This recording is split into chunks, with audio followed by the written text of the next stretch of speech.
afternoon will climb to right around 80 degrees. Later on tonight, mainly clear to part the cloudy, overnight low in the low 50s. Tuesday, right back to sunshine, low 80s. And Wednesday, lots of sun, highs upper 80s to low 90s. I'm Sally Russell with the forecast on ESPN Arkansas. The drinking all day. Listen to every Razorback football game this season right here on ESPN 95.3 and hitthatline.com. You're listening to ESPN 95.3, KERX Paris Fort Smith. Fight like hell for the University of Arkansas the entire time that I'm the head coach. Coming to you live from the Crabtree RV Center studios. Broadcasting on ESPN Arkansas.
Start on a Monday, September the 8th at 11:01 in the morning. It's halftime. Welcome in on ESPN Arkansas and hitthatline.com. Phil Elson, Matt Jones, Kristen Johnston, and over the next 3 hours, we'll talk with Connor O'Gara, Saturday Down South, 1:15, Dr. Charlie Liggett, River Valley Smile Center, 3 Up, 3 Down, 12:15, and Mike Irwin, Pig Trail Nation, about 30 minutes from now. Good fun weekend of football, Matt. NFL games yesterday were incredible. Right from my Steelers with a comeback win against the Jets to the very end of the night with an amazing comeback by the Bills against the Ravens. What do we got tonight? We got NFL. We got a Monday night game. First catch. Tesla's first catch is a one-handed touchdown. Woo! How about that? You always remember you scored your first touchdown in Pittsburgh, right? Did you tell me that? One-handed catch. Well, no kidding. We have some similarities here between the two of you guys. And he was a quarterback too at one point. How about that? Yeah, it was fun on Saturday in Little Rock. Lots to get to. Kind of want to save the War Memorial Stadium and playing Arkansas State stuff for the next segment, because there's a lot to get to over the course of a weekend on a Monday morning in your first 10 minutes, Matt, right? Man, what a football Saturday and Sunday. NFL's here. That Michigan-Oklahoma game was everything that I think everybody wanted it to be. Does it seem, in your opinion, Phil, that some of these bigger squads, some of these bigger time schools, Clemson, LSU, Ohio State, Tech, like the defense is a little ahead of the offense? It seems like right now. Now Arkansas, our offense is zooming, but it seems it's some of these schools. I guess because some of these you're breaking in new quarterbacks. Well, I guess that has something to do with it, doesn't it? Or maybe, in terms of. Well, let's see. I mean, you can break it down to the idea of maybe Arch Manning is not as good as folks expected when you're picked to win the Heisman Trophy before you've even made your second career start. So there is that. What else? I mean, LSU, if you want to take like a step back offensively, that right there is a veteran quarterback. Just 23 points against Louisiana Tech, which I guess, it's still that point of the season, Matt, where you look at an out-of-conference win and the final score and think, well, if you covered, well, then you're going to have yourself a great season. If you didn't cover, give you a little bit of room to worry. And so, I guess you look at the Arkansas against Arkansas State game, and they covered pretty much by the time the first quarter was over. The game went along, I think, kind of the way that I thought it would. Maybe not as quickly as it got into that territory. But you're right. The Arkansas offense is a step ahead. I think they're 2 steps ahead of the defense right now. Dow Loggins 2-0. I watched the App State game there on ESPN Plus. I watched about the entire first half. Man, you can tell like it's a slower classification. Like it's a step, like they couldn't beat the big boys, but the discipline that his team has, the way his defense plays, the environment. App State, man, that environment looked a lot like Fayetteville. Like they like their team. Well, he's in a pretty good place, isn't he? Yeah, that's cool. It's you wonder about going some of these places, some of these smaller schools, and you can't sell a stadium out. Man, the App State, they love their football there. You see, Dubinion ran for, I think, what was it, almost 180? We were talking about it. They're playing Lindenwood, too. I told you Dubinion would have 1,200 yards rushing this year because he's like a racehorse going down a classification. It's like, hey, we were running against these horses. Now we're dropping down a classification. There's not 4 running backs in that league that are better than Dubinion. I was going to say that's a guy that looks like he could lead the Sun Belt in rushing yards for certain. And right now, I mean, I haven't looked at the league leaders because after 2 weeks, none of this means anything. But this right now looks like an Arkansas team, Matt, that could contend for being one of the top rushing teams in the SEC. I mean, look, it was big play after big play after big play. I think there were 8 plays of at least 15 yards or more, 6 of them of at least 25 yards or more. And a lot of those are runs, whether it's Talon, whether it's Mike Washington. I think that what you have a real sense too, man. Last year you could point to the total offense and the total yards and say, well, you had big play offense, but they didn't get into the end zone enough. This I think, and again, you had a little step up in competition from the first week to the second week. We'll find out a lot more this week. The finishing speed is there for this team. This is a group that will score plenty of touchdowns from the other side of the field. You saw it twice against Arkansas State. And I know it's a big step up defensively against Ole Miss, but I think you can see noted improvements in speed at a couple of places. Wide receiver, I think, one, and then running back another. And I don't know if it's a matter of Talon being healthy or if there's another gear for him because he's outrunning everybody right now. Well, I wrote down a couple things watching that game. It's he's playing with a smile on his face, no question about it. He was the best player on the field again. Give him time. I don't know, Phil. We don't want to overreact too much with our first 2 opponents. Right. But if you give Talon Green time, look at him go through his progression. Look at him finding different guys. And I don't know. I don't know if his mistake, what his read was looking at, if he just kind of zoomed in on his guy on that one interception. And hey, interceptions are going to happen when you throw it 30 times a game, so they're bound to happen. But for the most part, and I had a quarterback coach tell me, it's like, hey, if you go 1, 2, 3 and they're not open and you decide to run, stick your foot in the ground and go. Like, be decisive. And that's what you're seeing him do. If he's running, passing, whatever, he's sticking his foot in the ground and he's going. Yeah. And when he was going, man, he was how fun. I mean, how are you not having fun watching that offense? And even that Arkansas State quarterback, I was a little bit impressed with him too for their division. For all the pressure they put on him? Yeah, he's going to make a lot of plays. He was fun. He was fun to watch as well. So I almost don't know how to take that sometimes because you're going to be faced. That's a good quarterback, but you're also facing guys coming up in the next few weeks that can be just as mobile. And pressure on him is one thing you want to get to him. But I think some of that pressure also caused some missed throws and maybe an interception. But there's another aspect. And so I don't know. I don't really know where to take this too after 2 games. The same idea as the playmakers on offense. At least it looks like you got a little bit of a push from the edges defensively. Mostly from Quincy Rose, but Philip Lee also made a nice little push. And, I know he had I don't know exactly what the injury was, why he came off the field late against A-State, but that's a guy that's got some experience coming from the edge with Troy. Troy's a good program. Look at how they stood up against Clemson this last weekend. So, I don't know. It's like, we want to know if there's a pass rush or not. I'm still not quite sure, if I'm to believe what it is that I watched against A-State in that case. Find out a lot more this week. I'm fired up for this game on Saturday, Matt. Ole Miss, not for the atmosphere, not for the tailgating, not even for the opponent, I guess. Just for that it's an SEC team. I love how we've gone from one level to another and now to a possible contender And really, we'll have a real sense about Arkansas after Saturday now. The natural progression. Team, you saw the team get better. That would be one thing I would say, Phil. The defense looked night and day better. I know the score, 42-7, 56-14, whatever you want to say, but the eye test, man, they were flying. They were zooming around. They were a joy to watch, and that was kind of the progression, what you're talking about.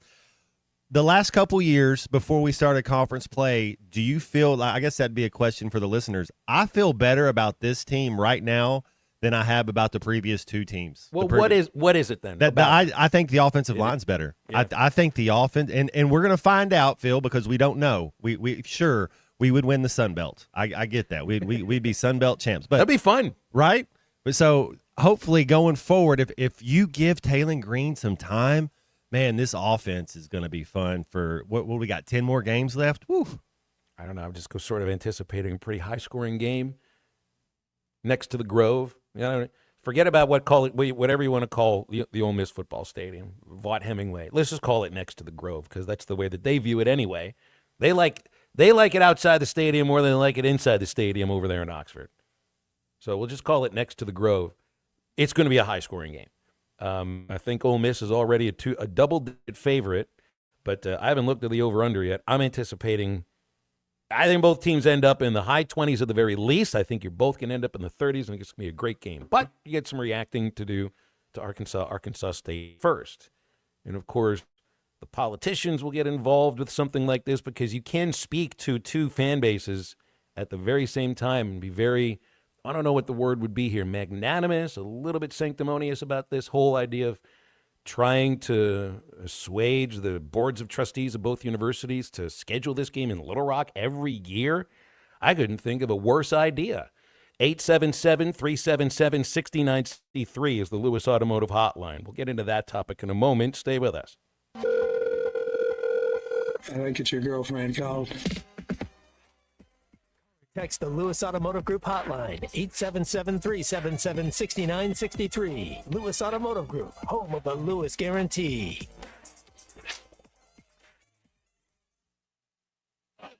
With his new glasses. Looks like Clark Kent. This guy is dominating offensively. Indeed, he's also a quality guy. We had more fun talking with him. He was a walk-on. Now he's an All-American. Thanks for watching us here on ESPN Arkansas. Download the brand new Hit That Line Now app in the Apple and Google Play stores. ESPN Arkansas, more than just radio stations. Tommy Kraft here. When it came time for new gates and some fence repairs at my home, the Fence Man was my first call. The Fence Man does it all, from large commercial jobs to small residential repairs. Wood privacy fence, vinyl fence, commercial or residential chain link, even custom wrought iron fencing. 479-782-3936. 18 months, same as cash financing with approved credit is now available. If it involves fencing, the Fence Man does it. The Fence Man. He ain't afraid of no work. 479-782-3936. It's a dandy white perch. Big old slab. C'est bon, sacalé. One beautiful crappie. It's a paper mouth. Some serious crappie. Nice speck. We got crappie. They might go by different names, but all prefer the same thing. Bobby Garland, America's favorite white perch, slab, sockeye, papermouth, crappie, speck, crappie baits. I call it dinner. Man, this takes me back to the 2000s.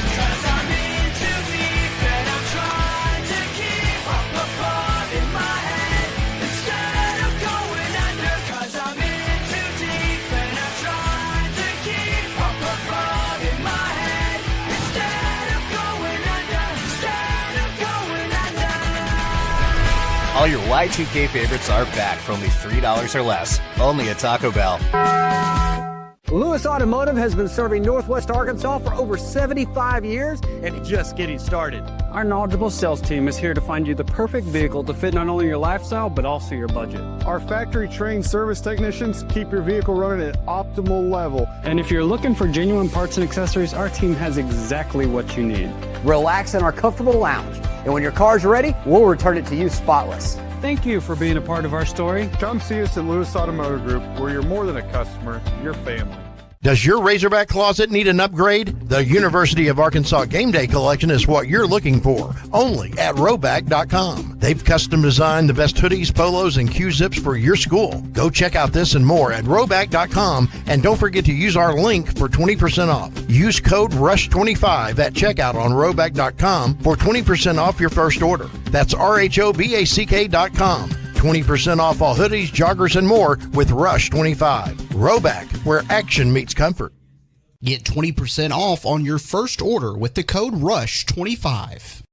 You don't always win your first bet. That's why MyBookie has you covered. Use our code HOGS, H-O-G-S, and your first bet up to $500 is fully covered. If your pick doesn't hit, you get it right back with our Bet Back bonus. Go to mybookie.ag and use the code HOGS to claim your Bet Back bonus. MyBookie's, where bettors win together, because bragging's good, but cashing in is better. And your first bet is fully covered. Use our code HOGS. Got a little jingle.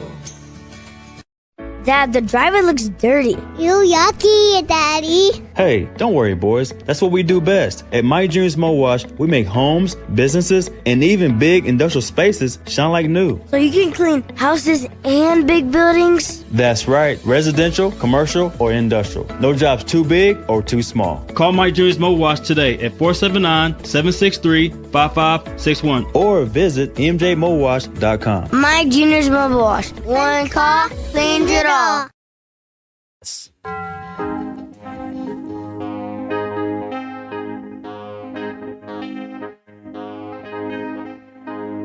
was early morning yesterday.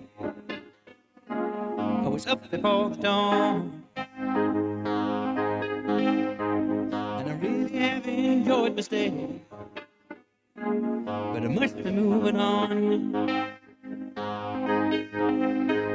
Like a king without a castle, like a queen without a throne.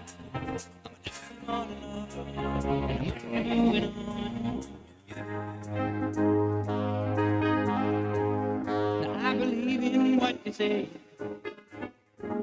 is the undisputed, but I have to have things my own way to keep me in my youth. Make sure to follow Halftime on Twitter at HitThatLineAR and on Facebook and Instagram at HitThatLine. Call or text 877-377-6963. All guests join us on the Lewis Automotive Hotline, serving Northwest Arkansas for over 79 years. Home of the Lewis Guarantee. Now back to Halftime with Phil Elson and Matt Jones. R.I.P. to Supertramp frontman Rick Davies, passed away at 81 years of age. Is it a catalog? We celebrate some of the catalog. You got about 8 or 9 huge hits. They used to play on all the classic rock stations, and now it's oldies. Bloody Well Right, Take the Long Way Home. Everybody knows the Logical song. Dreamer, Give a Little Bit. That was Goodbye Stranger. That's just, yeah, you're right. That's just a couple of, man. They got some, they do some nice work. Take the Long Way Home. I like that. I got to joke with all of the guys in the radio crew on Saturday, Matt, that I thought instead of staying at a hotel, I would just drive home after the football game, since I live 10 minutes from Memorial Stadium. It's the one time I don't have to worry about these things. I got to figure this out for Saturday's game against Ole Miss with a 6 o'clock kickoff. We did find out. I guess we found out late Saturday that it would be 6 o'clock instead of 6:45. So it was a short drive home, a short way home for me.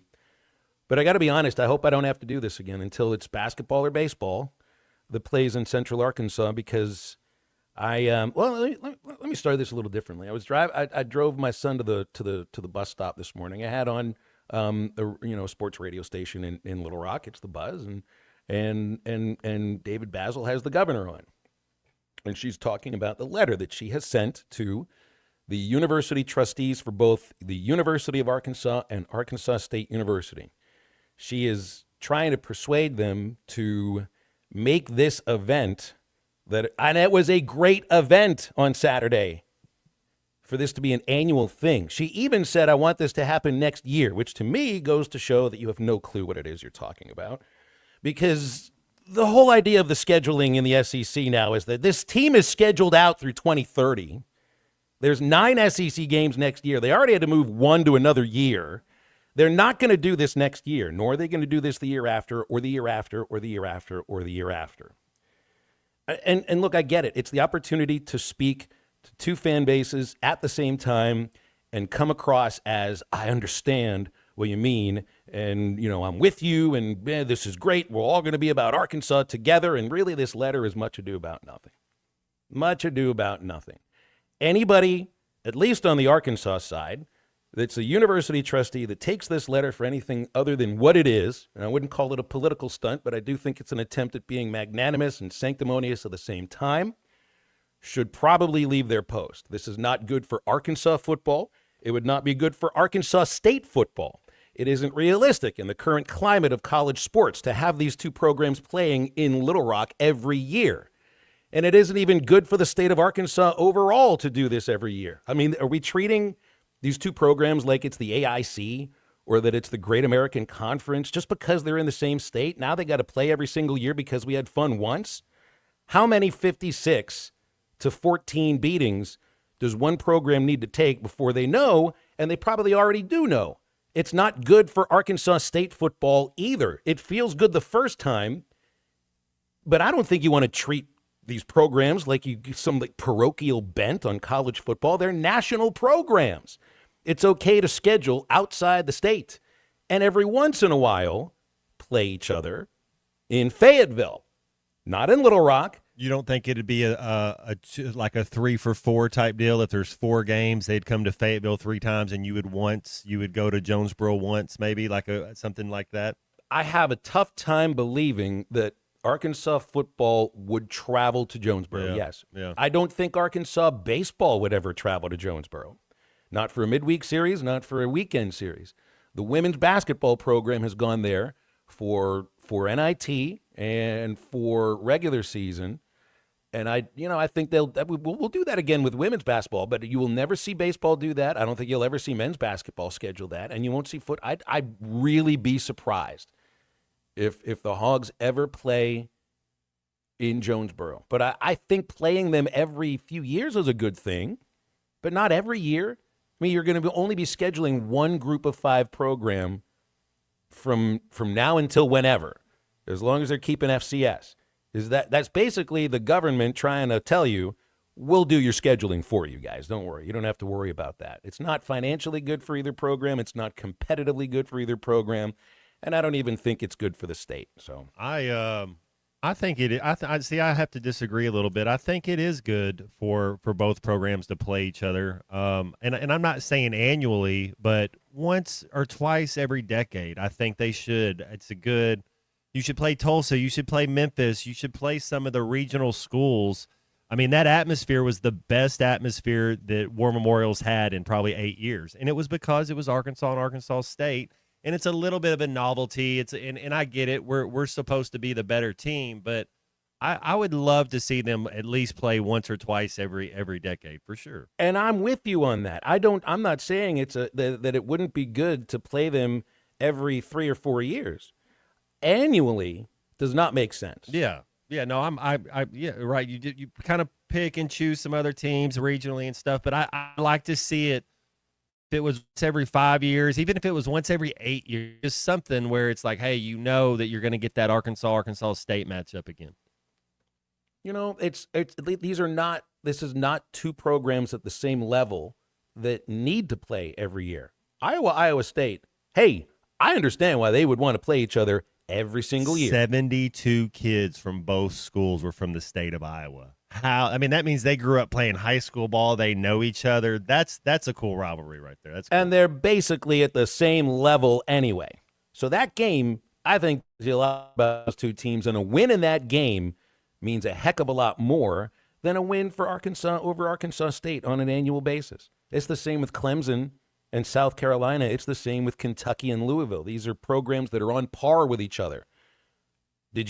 Was there anything that showed you on Saturday that Arkansas State is on par with Arkansas on a football field? They're not. And everybody knows it on both sides of the debate here. So let's not act like forcing them to play every year is going to be a good thing for the team that wins that game annually and the team that loses that game annually. You want to just put an L in your loss column every single year? Anyway, I mean, I'm a person who lives in Little Rock. I love games at War Memorial Stadium, but it's also an embarrassment when you can't air the games. It's an embarrassment when the radio broadcast can't put the coach on. Not only just us, it's also the Arkansas State broadcast. You can't get internet. You can't actually send a text from the stadium. And I'm sorry, but in today's day and age, you should be able to.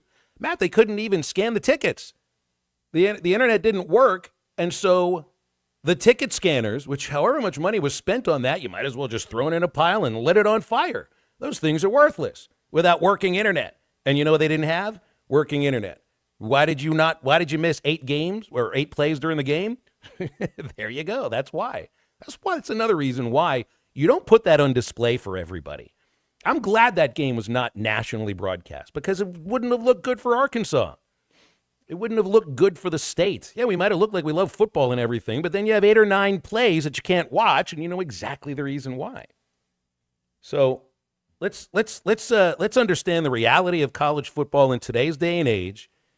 This idea, this letter sent to the university trustees, just put it in the shredder.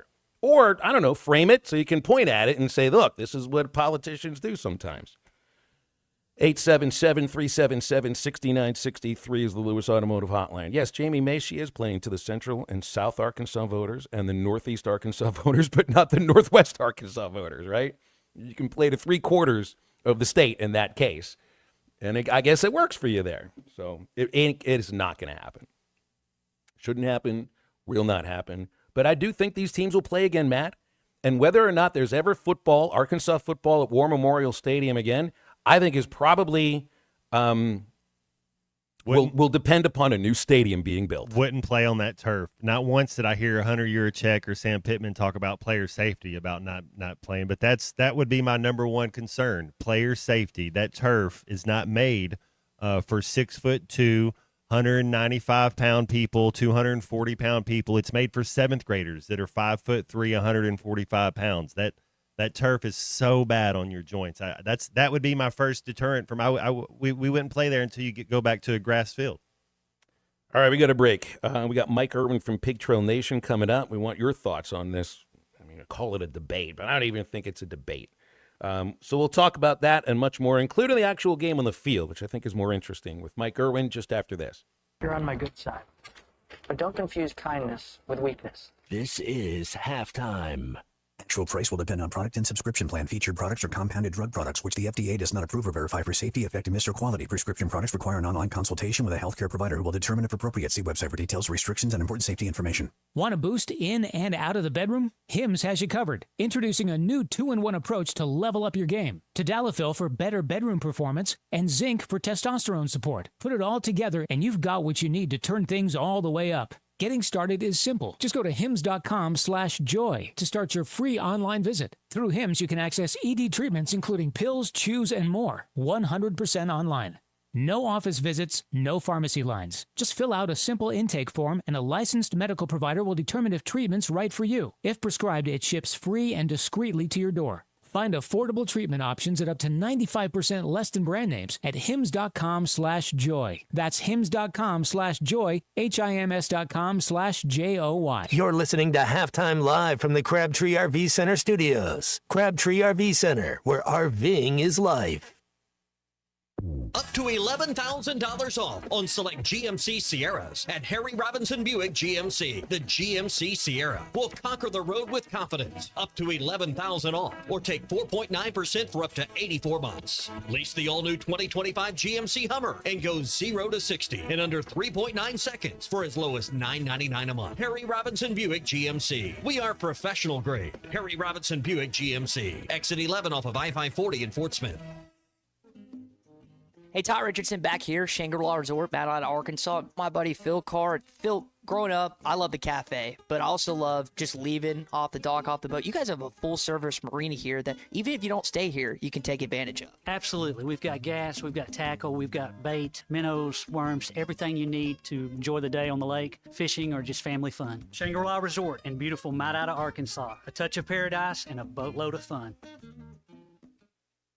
Precision Garage Door features the finest quality materials, installation, and service for all your garage door needs, including garage door repair and new garage doors and openers. Fully licensed and insured with the largest showroom in Northwest Arkansas at 1907 Town West Drive in Rogers and in Fort Smith at 416 North 10th Street. Call Precision Garage Door today at 844-PDS-DOOR or check them out online at PrecisionDoorNWA.com. Financing is available. Precision Garage Door, voted best garage door company of Northwest Arkansas and the River Valley. Hi, this is Lindsay White with White Office Machines. For over 90 years, my family's been serving the greater Fort Smith region with the image industry's newest technologies, as well as providing superior customer service through long-term business relationships. As the area's only authorized Kyocera document solutions dealer, White Office Machines provides the best value with high-speed copiers and the latest multifunction printers. Stop by our office in downtown Fort Smith or in Russellville. Follow us on Facebook or go to whiteoffice.com. White Office Machines since 1929.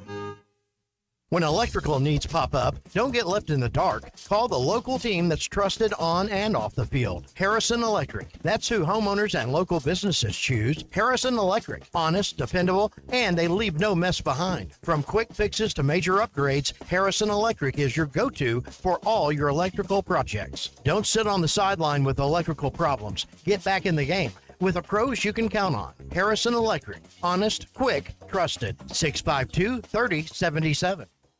Take your dining to a whole new level at Blue Point Seafood and Steak Restaurant. You'll find the finest cuts of steak and the freshest seafood in an amazing atmosphere. Blue Point Seafood and Steak Restaurant is at Chaffee Crossing, across from the Arkansas Colleges of Health Education on Chad Colley Drive. When your night deserves the best, call 597-4081 for reservations or book online at Toast. Blue Point Seafood and Steak Restaurant, your destination for not only great food, but an amazing experience.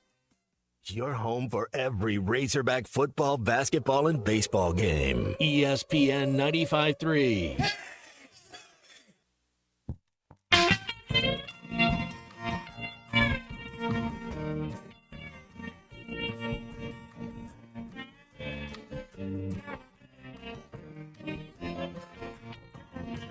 One toe over the line, sweet Jesus, one toe over the line. Sitting downtown in a railway station, one toe over the line.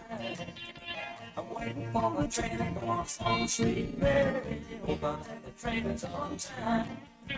Sitting downtown in a railway station, one toe over the line. Ooh, do you love me? I've been changing.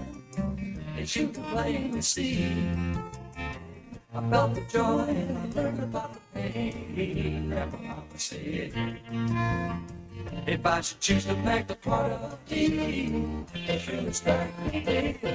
Welcome back to Halftime with Phil Elson and Matt Jones. Got a question or comment for the guys? Call or text 877-377-6963. All guests join us on the Lewis Automotive Hotline, serving Northwest Arkansas for over 79 years. Home of the Lewis Guarantee. Let's get back to the show with the voice of Arkansas Razorback baseball, Phil Elson, and Razorback football legend Matt Jones.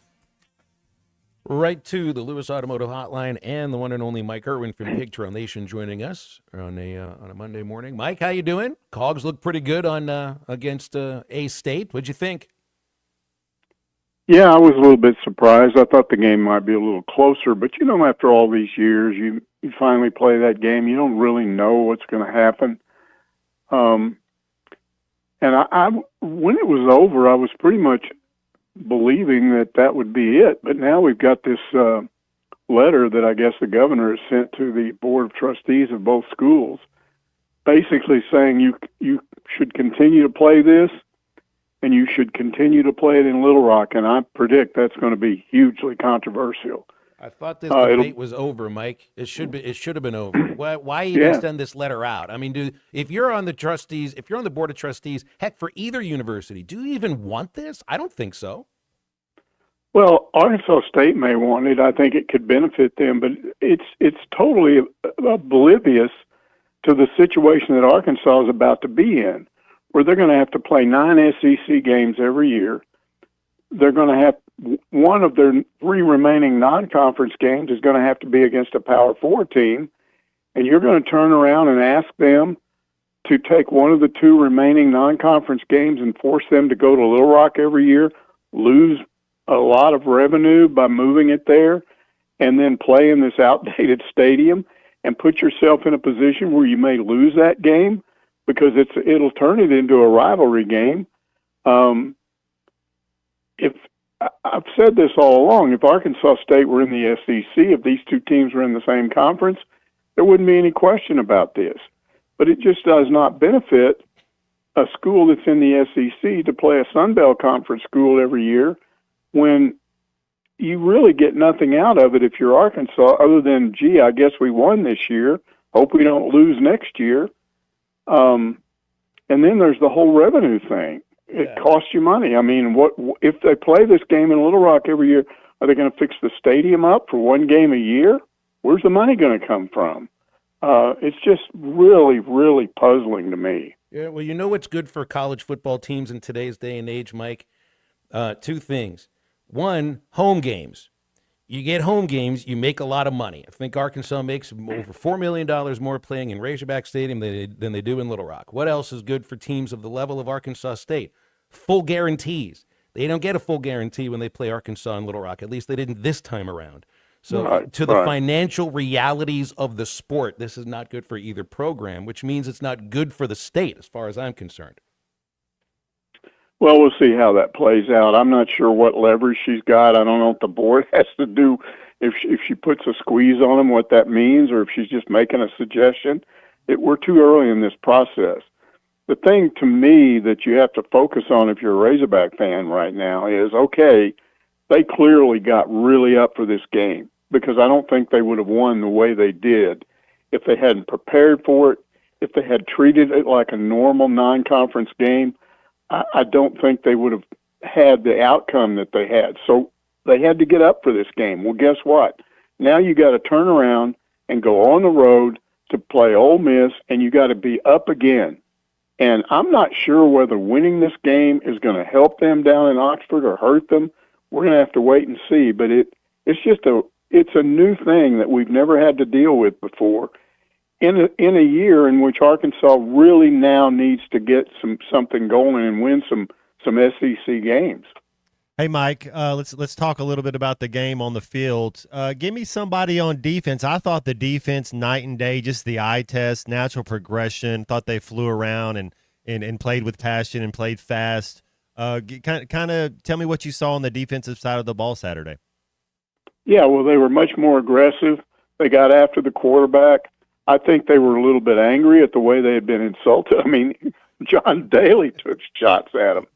And I thought it was a little bit unfair. You guys were off last Monday, but I remembered saying, I mean, I didn't really – I think people were kind of underestimating Arkansas or Alabama A&M. They did have a pretty good offense. I think they kind of, surprised Arkansas on the first drive, but after that, things got better. And the fact of the matter is you go a whole game and give up one touchdown, and that's really what they did in this game. They only gave up one touchdown on defense. The other was that kickoff return. So I thought they looked like a team that was angry about the way they'd been attacked, and I thought they responded. Xavier Sori had a really good game. The defensive line played much better. I thought the secondary did a better job with coverage. So, yeah, it was just overall – Arkansas State's a better football team than Alabama A&M, and I thought they played a lot better on defense this week. Did you? I was going to say, did you check out any other games, Mike? Do you see Dow Loggins going 2-0? Did you check out Rhett Lashley in their overtime game with Baylor? What other games did you watch over on Saturday? Yeah, I did see that SMU game, and the referees kind of decided that game. I don't know if you saw. They were up by a couple of touchdowns and had the ball at SMU, and their quarterback went back to throw, and he had to scramble a little bit, and he ran right into a referee, and it ended up being a sack. And then, Baylor came back and won the game. That was stunning. It was great for Baylor, bad for SMU. It's hard still to judge some of these SEC teams based on who they play, but to me, Oklahoma is impressive. I think they're much better than they were a year ago. big game, Missouri going up against Kansas.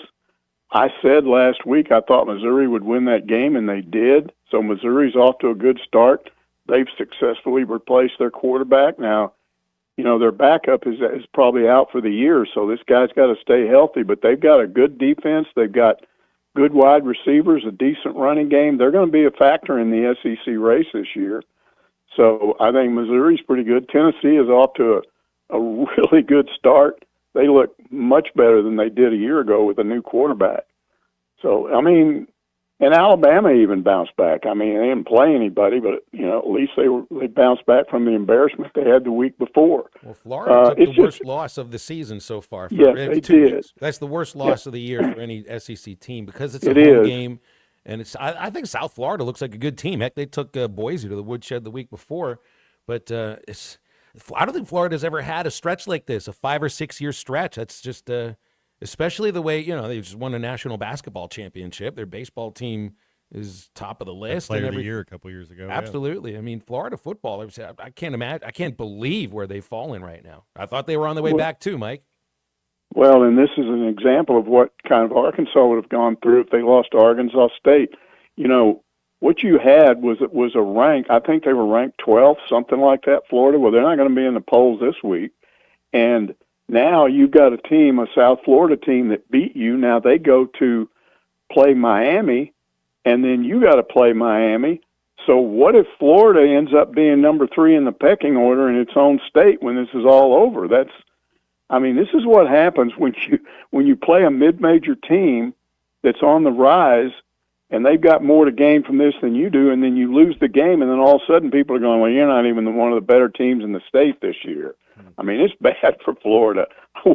I wouldn't want to be, and their schedule is brutal. They play Georgia, they play A&M, I think they play Texas, LSU. Oh man! Again, the SEC is just brutal on most teams. Mike, take yourself back the last 3 years with this Arkansas football team after 2 games, and then take me to right now. How are you feeling? Phil and I were talking about this just a minute ago. I think the offensive line's better, although we don't know. We're going to find out, but I do think they're better. How are you feeling about this team and going forward? Are you, because I feel better about this year's team than I did the last 2 years' team after 2 games. Yeah, I feel better about the offensive line. Feel better about the receivers in that they've just got so many of these guys. I think that's a real key, is to have a whole 5 or 6 guys. And then the tight ends. I mean, it wasn't essential in the game, but when they put in K.J. Jackson and put him on the 1 yard line, how cool they was went that? They went 99 yards, and he threw those 3 passes, one to each of the tight ends, and then he runs it in. And that was the first thing Sam Pittman mentioned at the end of the game. So, again, I feel good about all that stuff. Here's the question that really I'm still thinking about.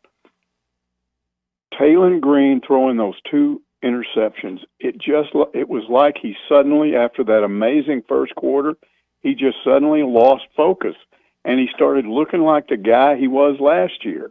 And this was the thing they've spent the entire off season with Bobby Petrino trying to get him to focus better.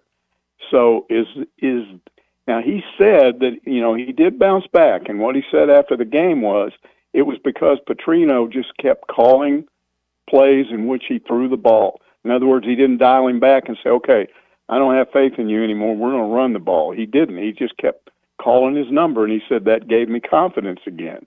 But he's not down on the field this year. So he wasn't there to go eyeball to eyeball with Taylor and go, hey, look, here's what you did on those 2 interceptions. So I'm still not sure about that.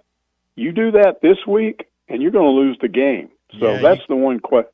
I agree with you. We can't throw 2 picks, and then we can't lose contain on a kick return and give up 7 points on special teams. That we will lose if we do that this week. You're going to have to run the ball effectively and at least slow down Ole Miss's run. And that's a thing I wonder about. Did you notice? I don't think I saw Keyshawn Blackstock until I don't remember seeing him either. Near the end of the first half or in the second half, and the game's already in hand by then. Cam Ball, I think, played almost the entire first half, and he was sucking wind before halftime.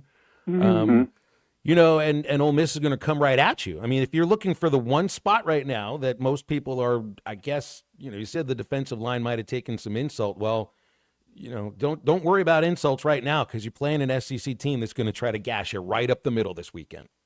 And one of the ways you counter something like that is to have a ground game that burns up time. Arkansas had over 300 yards rushing, but guess what? They didn't dominate time of possession because their running plays were gouge plays. The Arkansas still has not demonstrated that they can go down the field 5 yards, 6 yards, 5 yards, 7 yards like that. That's what you need sometimes when you're trying to keep the other team's offense on the bench and rest your defense. You don't want those guys to have you get the ball and you go down and score in 3 plays, your defense is right back on the field again, winded, trying to defend against the other team. So I would like to see more of a possession-type running game from Arkansas, and I haven't seen that yet.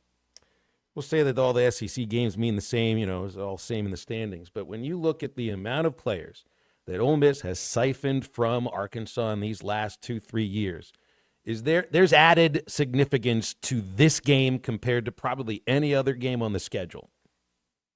Yeah, I think Kudus is the one guy. I guess he's taking some shots. I mean, he's missed some blocks. I think he missed 2 blocks that I think led to 2 interceptions in their game so far. And as far as I know, he's still starting, but he's the one guy from Arkansas that I think will be out there, and it would be interesting to see the interaction, Arkansas's defense on him. That could turn into kind of a little interesting thing there. I think the TV people will probably focus on a little bit. They do love those sort of stories, don't they? Yeah, they do, and I do too.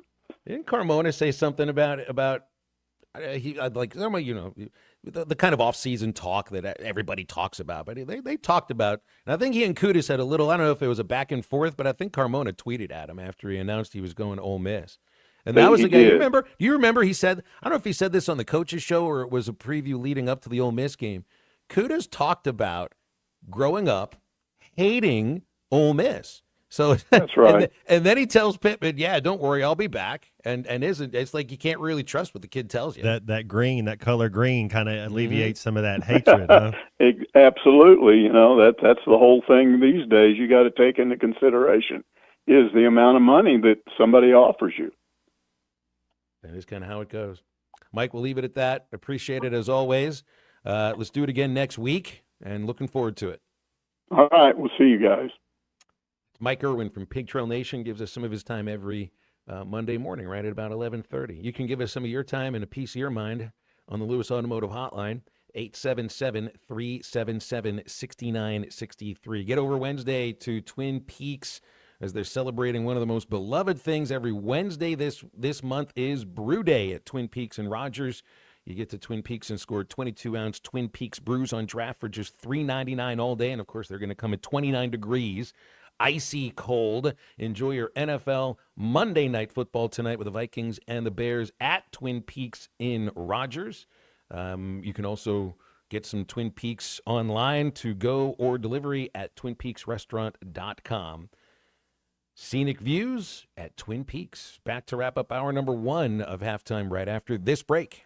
I hate rude behavior in a man. Won't tolerate it. This is halftime. Half-price apps and taps are back at Joe's Grill and Cantina every Arkansas game day. Wear your hog gear and get half-price apps and taps at Joe's Grill and Cantina. Enjoy 10 layer dip, chimney paquitos, the ultimate sampler, and Mexican pizza, all half price during Arkansas games. And all your favorite beers on tap are half price. Half price apps and taps during every Arkansas game. Joe's Grill and Cantina, 3400 South 74th Street, across from Harps. All right. It's a beautiful day for football here at the stadium, and we're just about ready for kickoff. Score 0-0. And suddenly, I'm in the mood for a Coke Zero Sugar. Real Coke taste, zero sugar. Now that's a winning combo. Yeah, crisp, refreshing, and it's the spot. When it comes to great taste, Coke Zero Sugar's always on the scoreboard. Coke Zero Sugar. Real Coke taste, zero sugar. Looking for quality metal buildings and roofing? Metal Mart has you covered. From prefabricated metal buildings to custom trim, carports, and more, Metal Mart is your one-stop shop. Contractors and do-it-yourselfers are always welcome, and their experts will help you calculate the materials you need all at a price you can afford. With locations in Fort Smith, Little Rock, and Jonesboro, or visit metalmarts.com. Metal Mart, the right material for the right price. The Powerball jackpot from the Arkansas Scholarship Lottery is now more than $1 billion. So, what would you do if you won? Buy a baseball team. Ooh, I would definitely buy my mom a Tesla so that she can drive cool, look cool. If I won a jackpot, I'll start a cooking school for the youth in the city. Got your ticket? If not, visit your local lottery retailer for your chance to win the Powerball jackpot of more than $1 billion. This is winning. Call 1-800-522-4700 for Problem Gambling Helpline. Are you an electrician that's looking for a smaller, non-corporate job? Well, I'm here in studio with Sloan Walker of Sloan Electric. Sloan, what do you currently have open? 2 journeyman spots open and a 4th-year apprentice. If you have 1 to 2 years experience with those, you'd be a great fit for my company. We do residential, commercial, and industrial installs. Normal working hours are 8 to 4:30, so you can focus on your home life outside of your career. Best way to get in contact with me is just give me a phone call or text at 479-461-4302. Sloan Electric. We can power up together. At Wave Rural Connect, our mission is to improve the quality of life in our communities. Across the River Valley of Arkansas and Oklahoma, residents and businesses are experiencing the difference of our high-speed internet. Wave Rural Connect Internet provides a reliable residential connection for streaming, gaming, remote work, and homeschooling. Our business solutions provide the speed, stability, and security that you need, whether you're a mom-and-pop flower shop or large business. Check availability online at signup.waveruralconnect.com or call 833-492-8372. Hey, this is Chad Warner, product manager for Booyah Bait Company in Fort Smith, Arkansas. The hottest swim jig on the Arkansas River right now is the Booyah Mobster. It was designed by the Muddy Water Mob, a bunch of river rats from Arkansas and Oklahoma, and it's winning tournaments on Dardanelle and Kerr like clockwork. If you're fishing submerged vegetation, water willow, lily pads, you need a Booyah Mobster to reel them in. Available at lurenet.com and tackle stores throughout Arkansas and Oklahoma, the Booyah Mobster. The Hit That Line Now app, fueled by Taco Bell. Online and on the air and now everywhere you go. Tune in to the greatest moments of Razorback sports with Chuck Barrett, Bo Mattingly, Tommy Kraft, Ty Richardson, Phil Elson, Matt Jones, and Ruskin and Zach with our Hit That Line Now app, fueled by Taco Bell. Stay connected no matter where you go with the Hit That Line Now app, fueled by Taco Bell. Download for free in the Apple app or Google Play stores. Just search Hit That Line Now. It's fueled by Taco Bell. Call or text the Lewis Automotive Group hotline, 877-377-6963.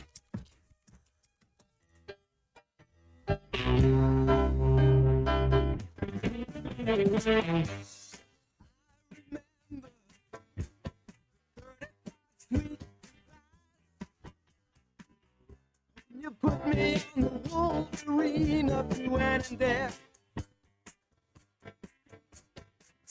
It was still September.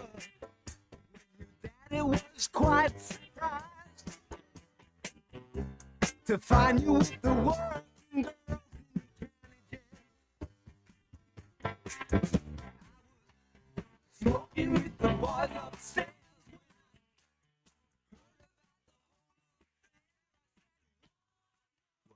Into halftime, live from the Crabtree RV Center studios. Crabtree RV Center, where RVing is life. I had to tear a page out of the Razorback Media Guide, Matt, because I'm an idiot and I lose things. Do not put me in charge of the Survivor Series, okay? I lost the scoreboard I was keeping at War Memorial. Can I blame the stadium for me losing a piece of paper there? Is that all right? Yes. Good. Damn you, Little Rock. You lost a very important piece of paper. I was keeping standings for our SEC Survivor Series, and now I don't know. Well, hold on. Unit can buy us tacos if he wants to get back in. Yeah. So it's 2-2-1. But if he wants to continue, but he can't take Florida anymore. But he has to get us. You got to buy tacos to get back in the game. No, I think he should be forced to take Florida when they play Texas. You got to take Florida until they win. There you go. And to get back in, Florida has to win a game, and then you're back in. He did send us a properly worded text during the Razorback game, which I would not be able to repeat here on these airwaves. I think I had Auburn over Ball State, didn't I? I think that was my pick. Yes, you did. Okay, so see, Matt, you remember everybody's uniform number back until the end of time. You know what you know the number on the back of Moses' uniform, for Yeah, crying out loud. Blessing and a curse. You just know all those things. So you can remember all of this. How So cool was it to hear Darren McFadden, the reason he got number 5? And because I wanted number 5 when I got there, but Gerald Howard had it, he wanted number 4 because of Cedric Cobbs, who's one of the best running backs ever to play.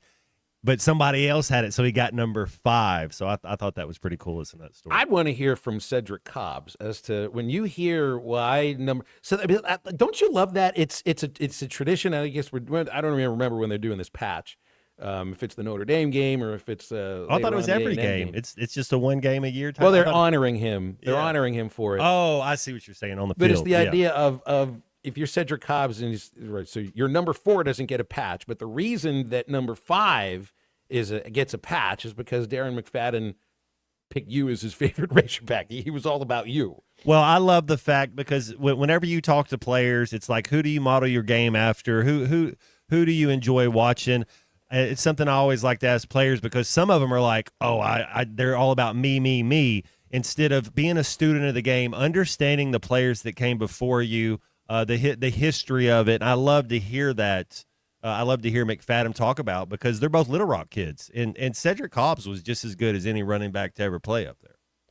You know, and I'm sure there's all sorts of maybe little sound bites or somebody tweets or puts a Facebook message out as to what they think about the games in Little Rock.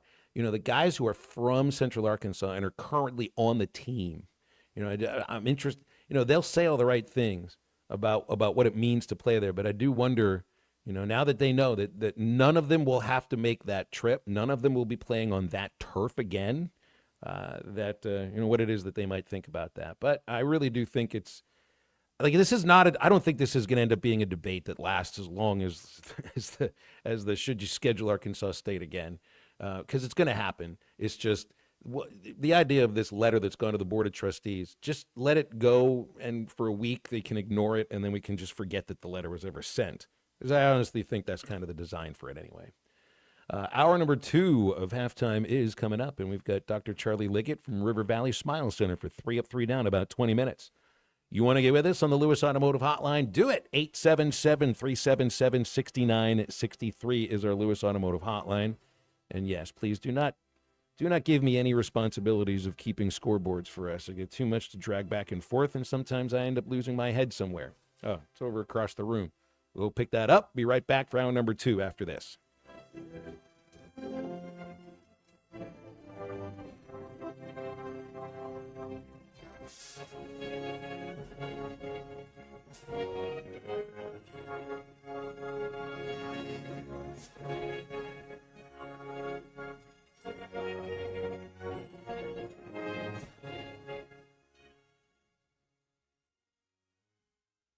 Sometimes I'm in a hurry. Stay in the slow lane, buddy. That's when I use the Sodies app to order my favorites and pick up in their drive-thru. They even offer a 10% discount on your first app order. Experience different at Sodies Wine and Spirits off I-540 on Phoenix Avenue. Every day is worth celebrating at Uncorked. Cocktails, wine, craft beer, bourbons, and unbelievably great food. Uncorked on Phoenix Avenue next to Sodies. Summer is finally here, and so are the road trips that you've had planned. That's why it's time to visit us at Southern Tire Mart. Southern Tire Mart's expert service, competitive pricing, and top quality tires will ensure your vehicle is ready for all your summer adventures. Visit us in Fort Smith at 9700 Highway 271 and let us ensure your vehicle is prepared for the summer. Southern Tire Mart is a proud dealer of Yokohama tires. Southern Tire Mart. We keep America rolling. Did you get us switched over to shelter insurance? Actually, I found a deal online. You did. Does your deal come with award-winning customer service? Oh, I'm not sure. Does the deal include a local agent? Doesn't actually say. Can we create a customized plan that fits our needs? Let's just call the local shelter agent. For insurance that fits just right, find a shelter agent near you. Call Ted McAvoy in Van Buren.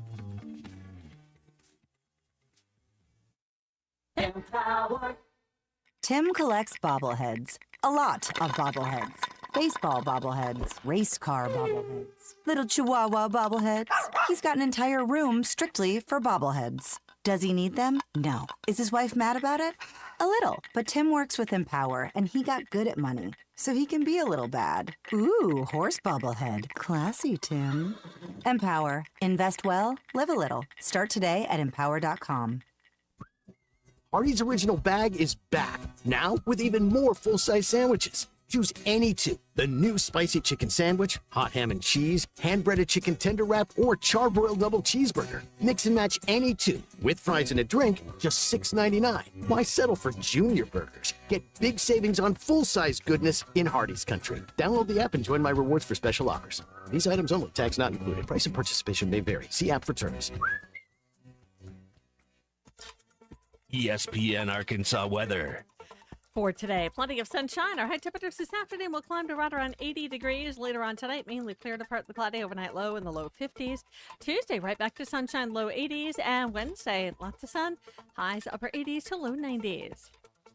I'm Sally Russell with your forecast on ESPN Arkansas. The drinking all day. Listen to every Razorback football game this season right here on ESPN 95.3 and hitthatline.com. You're listening to ESPN 95.3. Good pick, good pick. KERX Paris Fort Smith. The drinking all day.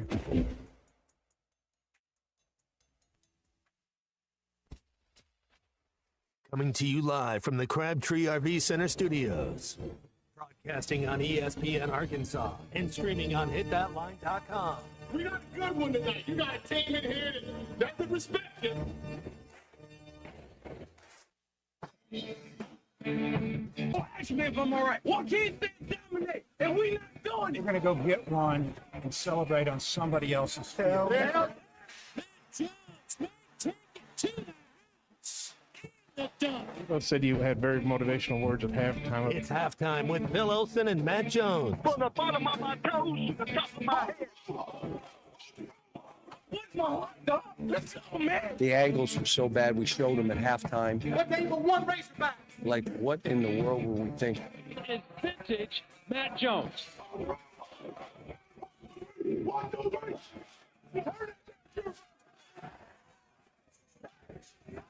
Call or text 877-377-6963. Now, here's Phil Olsen and Matt Jones.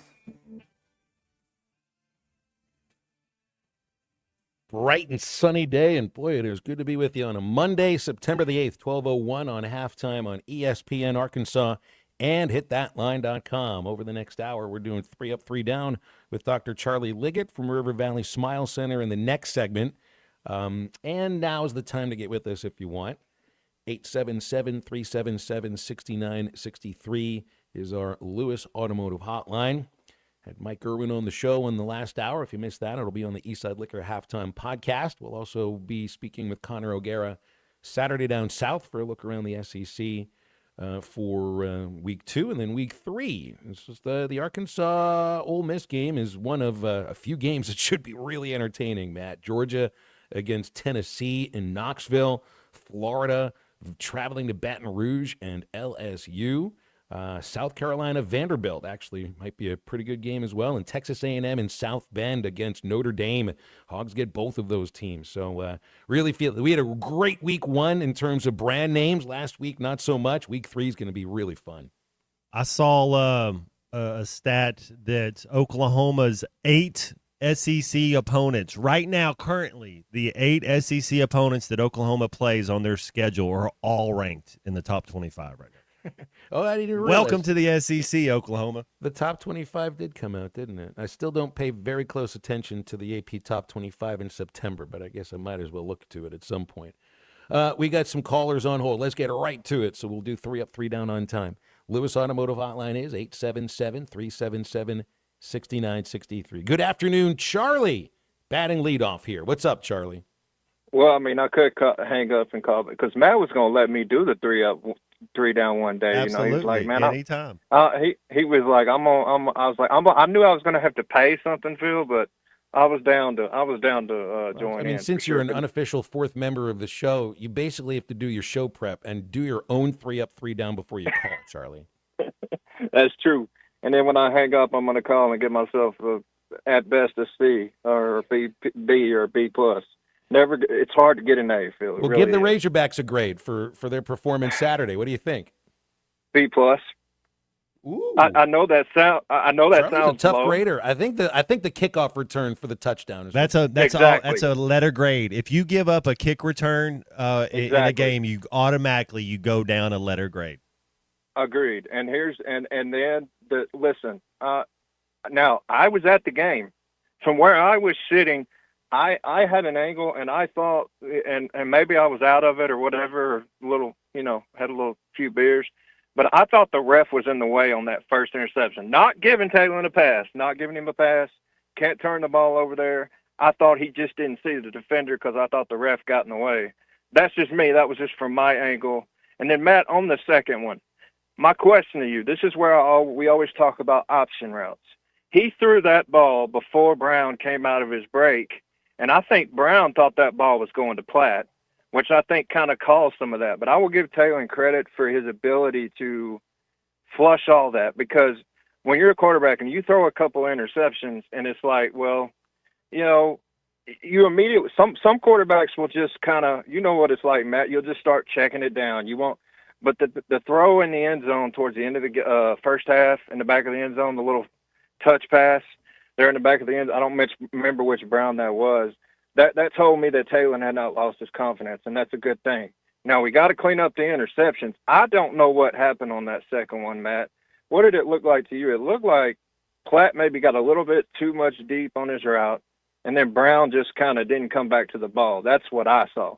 But also, the reason I'm giving them a B+, you can't have these penalties.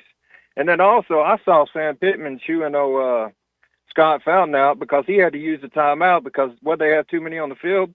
Yeah, they had 12 on the field. You're right.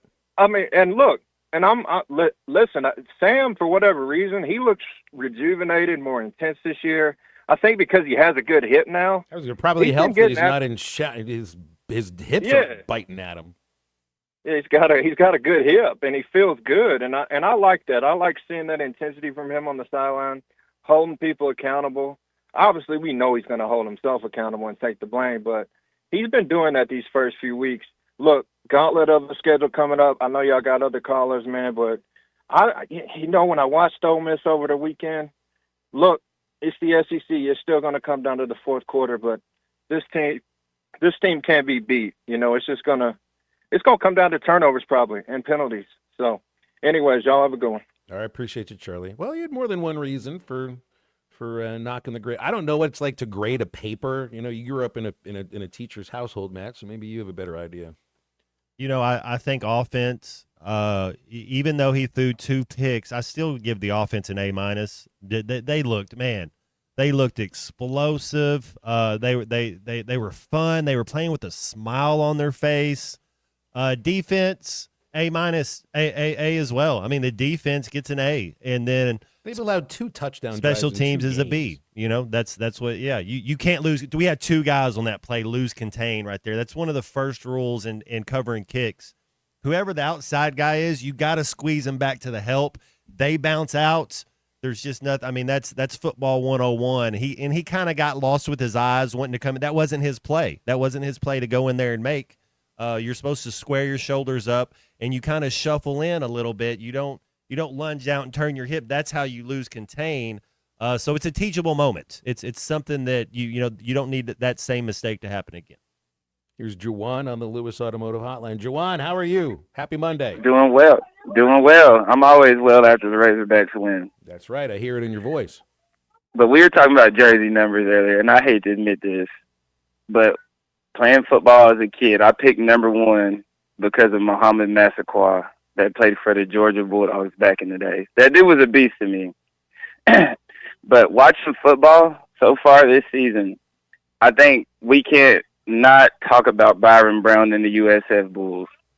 That dude's beat 2 top 25 teams, and I know he's not going to win the Heisman, but if he beats Miami, I don't really need to see anything else. I'll give that dude the Heisman. He's literally willing his team to win, and they were a 17-point underdog Saturday. So far, that guy right there. In that Kentucky Ole Miss game, I had called in a couple of weeks ago, Phil, and I was telling y'all, if anybody thinks Mississippi's going to roll Kentucky over, they got another thing coming. And Kentucky really should have won that game. They got 2 interceptions, And so far from what I've seen from Austin Simmons, is he's playing like a first-year starter. He's floating a lot of passes, and they had to go to the ground game. Mississippi ran that ball 28 times, and that shocked me. I didn't think they really had a solid ground game, but they ran it pretty good. So I think Saturday, whoever runs the ball the best and stops the run, that's who's going to win the game Saturday. Hopefully I'm going to pick the Hogs by 10 Saturday, guys. So, appreciate you. Appreciate you too, Juwan. You know, I mean, if you're looking at a more balanced offense in this game, Arkansas, I think, is the more balanced offense than Ole Miss. Now, Simmons was 13 of 24 passing with the 2 interceptions. Now, he can run. They gained 230 yards on the ground, Matt. That team can run the ball, and you know that's exactly what they're going to try to do against what still, I think in a lot of people's minds, is a suspect Arkansas defensive line.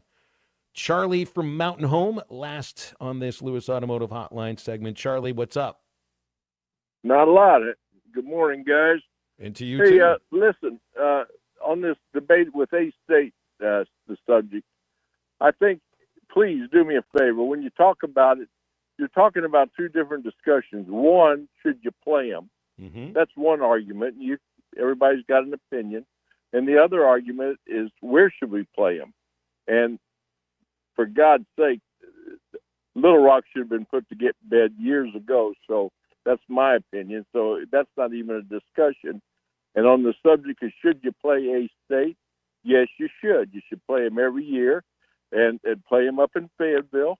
They'll gladly come for that payday, and you're better off giving that money to them instead of Georgia State or somebody else. Your thoughts?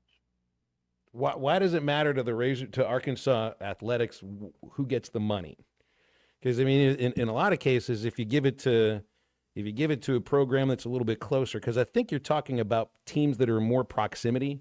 Look at who they've scheduled for Group of 5 schools of late: Tulsa, Memphis. Those are programs that are going to have people travel from out of state to inside even Oklahoma the State, yeah, and spend money. So these things work 2 ways. And when it comes to the honestly, like, I have nothing against Arkansas State University, but who cares if the money goes to them or if it goes to Tulsa or if it goes to somebody else? I don't really think that it's my same idea as, why does FBS have to keep FCS afloat by playing them once a year and keeping their athletic departments afloat? Why is that on them to do this? It's not on Arkansas to do something that's good for Arkansas State University financially. And they shouldn't be forced on them either. I do like the idea of playing them.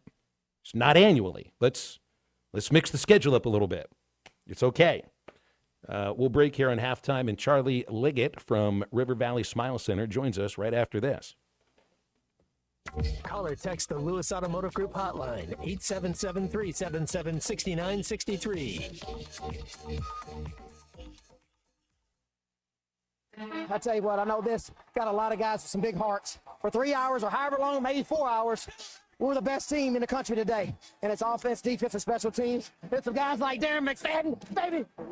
Y'all better put him in the Heisman. You better put him up there. I'm tired of him being number 4. Thanks for watching us here on ESPN Arkansas. Download the brand new Hit That Line Now app in the Apple and Google Play stores. ESPN Arkansas, more than just radio stations. Tommy Kraft here. When it came time for new gates and some fence repairs at my home, the Fence Man was my first call. The Fence Man does it all, from large commercial jobs to small residential repairs. Wood privacy fence, vinyl fence, commercial or residential chain link, even custom wrought iron fencing. 479-782-3936. 18 months, same as cash financing with approved credit is now available. If it involves fencing, the Fence Man does it. The Fence Man. He ain't afraid of no work. 479-782-3936. It's a dandy white perch.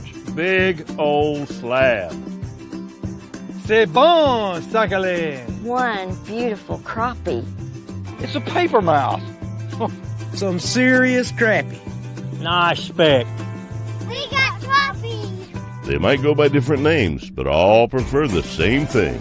Bobby Garland, America's favorite white perch, slab, sockeye, papermouth, crappie, speck, crappie baits. I call it dinner.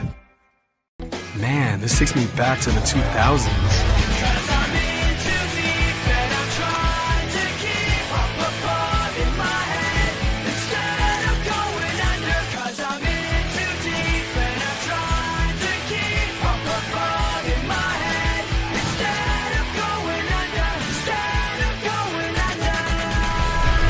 All your Y2K favorites are back for only $3 or less. Only at Taco Bell. Lewis Automotive has been serving Northwest Arkansas for over 75 years and just getting started. Our knowledgeable sales team is here to find you the perfect vehicle to fit not only your lifestyle, but also your budget. Our factory-trained service technicians keep your vehicle running at optimal level. And if you're looking for genuine parts and accessories, our team has exactly what you need. Relax in our comfortable lounge. And when your car's ready, we'll return it to you spotless. Thank you for being a part of our story. Come see us at Lewis Automotive Group, where you're more than a customer, you're family. Does your Razorback closet need an upgrade? The University of Arkansas Game Day Collection is what you're looking for, only at Roback.com. They've custom designed the best hoodies, polos, and Q-zips for your school. Go check out this and more at Roback.com, and don't forget to use our link for 20% off. Use code RUSH25 at checkout on Roback.com for 20% off your first order. That's RHOBACK.com. 20% off all hoodies, joggers, and more with Rush 25. Roback, where action meets comfort. Get 20% off on your first order with the code RUSH25. You don't always win your first bet. That's why MyBookie has you covered. Use our code HOGS, H-O-G-S, and your first bet up to $500 is fully covered. If your pick doesn't hit, you get it right back with our Bet Back bonus. Go to mybookie.ag and use the code HOGS to claim your Bet Back bonus. MyBookie's, where bettors win together, because bragging's good, but cashing in is better. And your first bet is fully covered. Use our code HOGS. Got a little jingle. Dad, the driver looks dirty. You yucky, Daddy. Hey, don't worry, boys. That's what we do best. At My Dreams Mo Wash, we make homes, businesses, and even big industrial spaces shine like new. So you can clean houses and big buildings? That's right. Residential, commercial, or industrial. No job's too big or too small. Call My Dreams Mo Wash today at 479-763-5561 or visit mjmowash.com. My Junior's Mobile Wash. One call, cleans it all.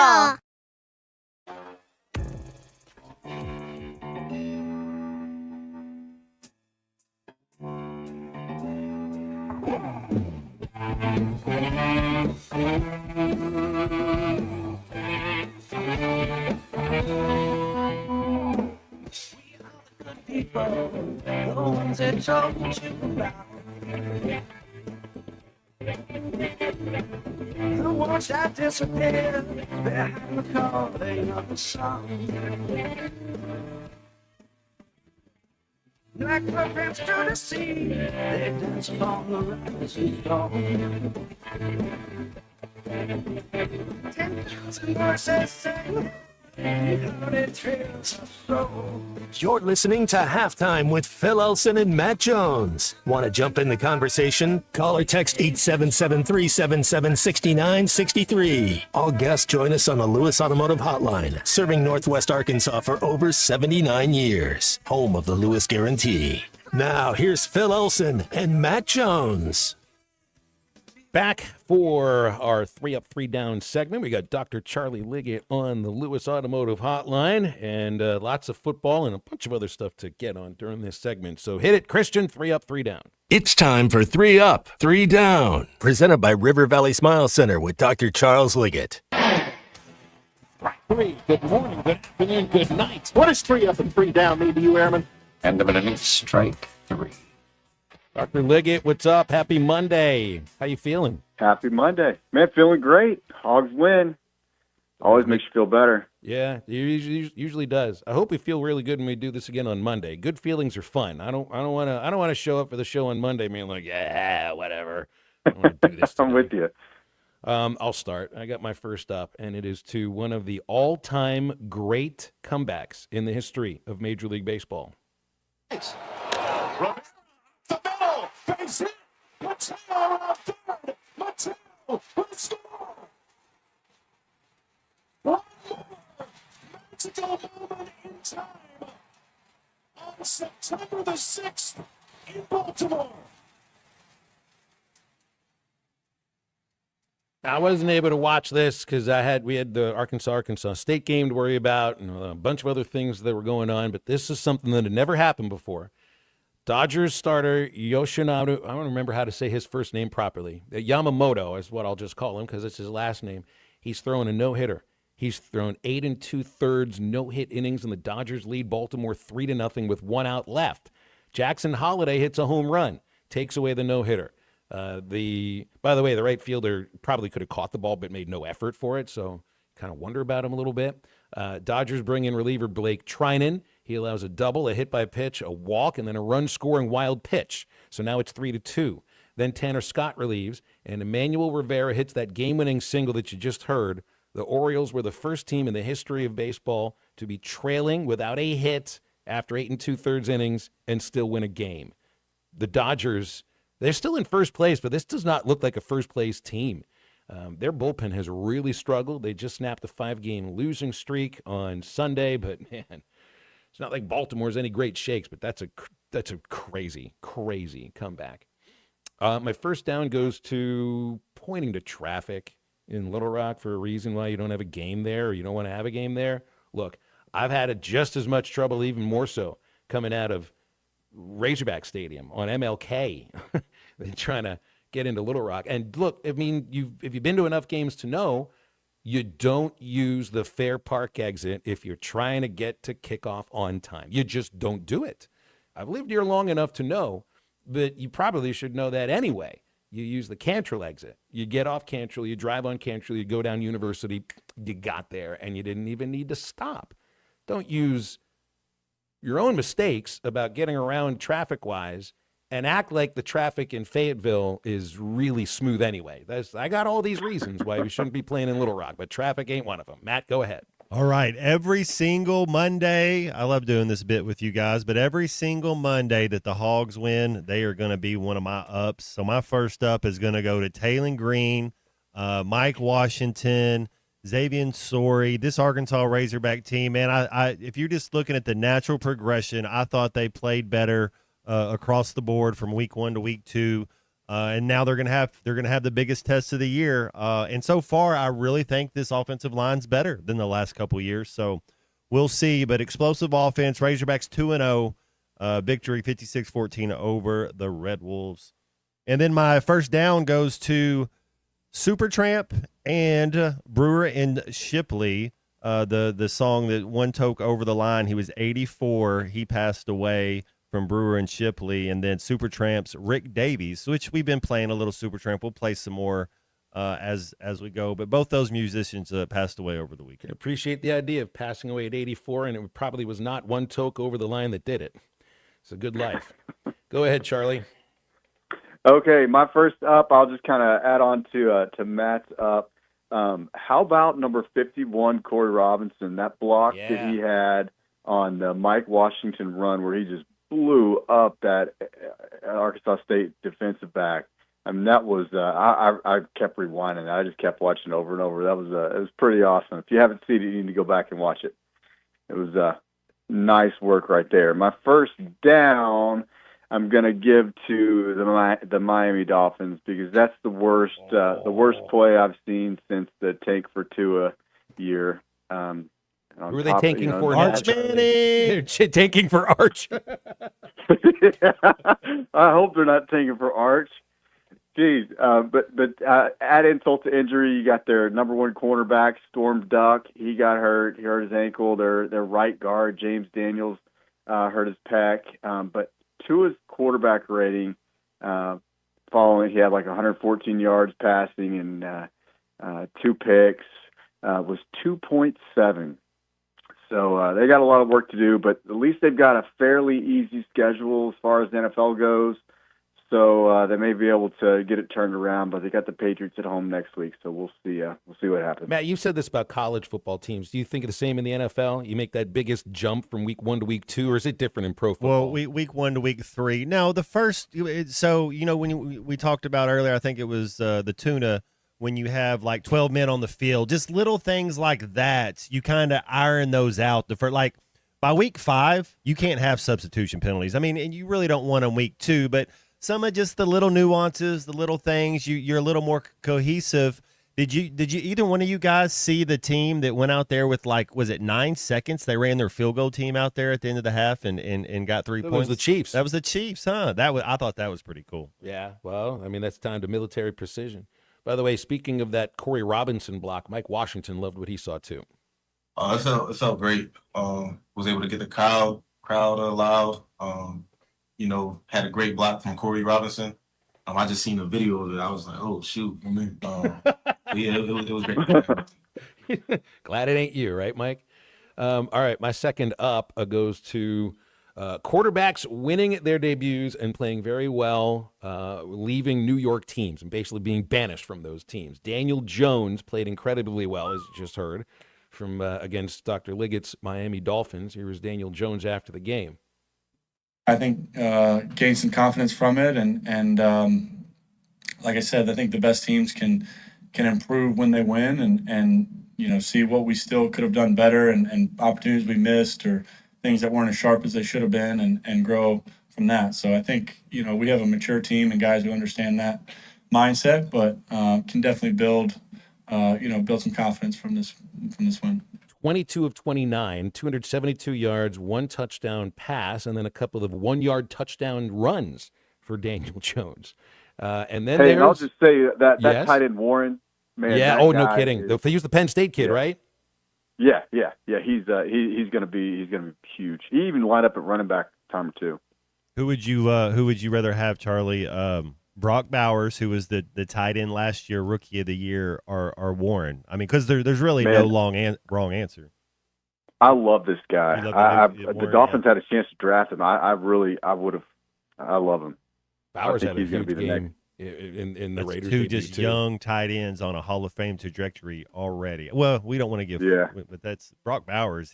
He looks like Brian Cardinal from Purdue. Like his hair's already it's trying to recede. He looks like a 36-year-old man in a 23-year-old body. Yeah. But us three, our hair's left us a long time ago.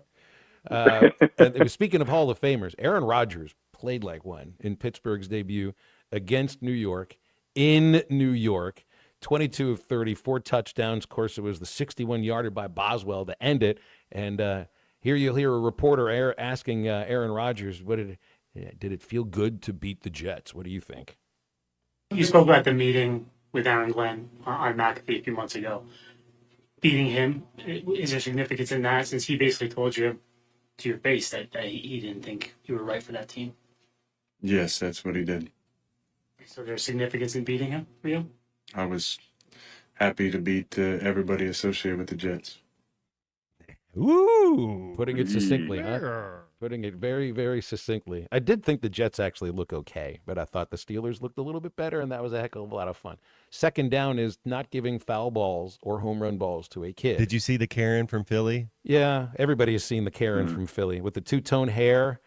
You took it out of my hand. That was out of my hand. Oh my gosh, that was quite the episode. I actually feel a little bad for her, because in today's day and age, you can't have some sort of episode in the stands like that without being nationally embarrassed. And I mean, it's like you don't necessarily deserve that, but I would say, what was she going to do when she got the ball? If I got a home run ball at a major league game, and maybe I'm not the right person to say about this because I have baseballs around me all the time, you give it to a kid, for crying out loud. It ain't about you. You give it to a freaking kid, and people around you should be chanting that until you do it. Or you write your phone number on it and you throw it to somebody and say, "I hope you just caught me because I threw myself at you." What she really wanted to do was she wanted to throw the ball to Nick Castellanos, put her phone number on it. That's exactly what it was. That's right. Okay. There was another one, too, where it was like a couple of men that got into almost a fight at a Mets game over a baseball, for crying out loud. I mean, these things are $11 in the store. I understand it's a major league game, but I don't know. It's not worth its weight in gold. All right, C Unit, fire me up. Here they bring it. They go to the end zone. Wow. Is that caught? That's caught. Oh, I'm going to need to have a second look at that. Look at this. Let's see. One in for sure. Two. His feet were in, but third round his tutties just hit outside. Sorry, they high on this kid. Look at this. I mean, his catch radius, that shows off his skill level. Wow. I think everybody just saw dun-na-na.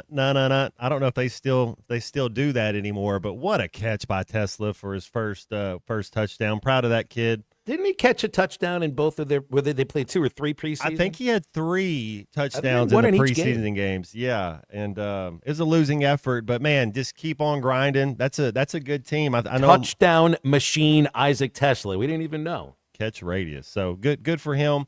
And then my second down, that was my second up. My second down goes to the special teams for Arkansas Razorbacks, and we're just kind of picking a little bit, but I promise you something.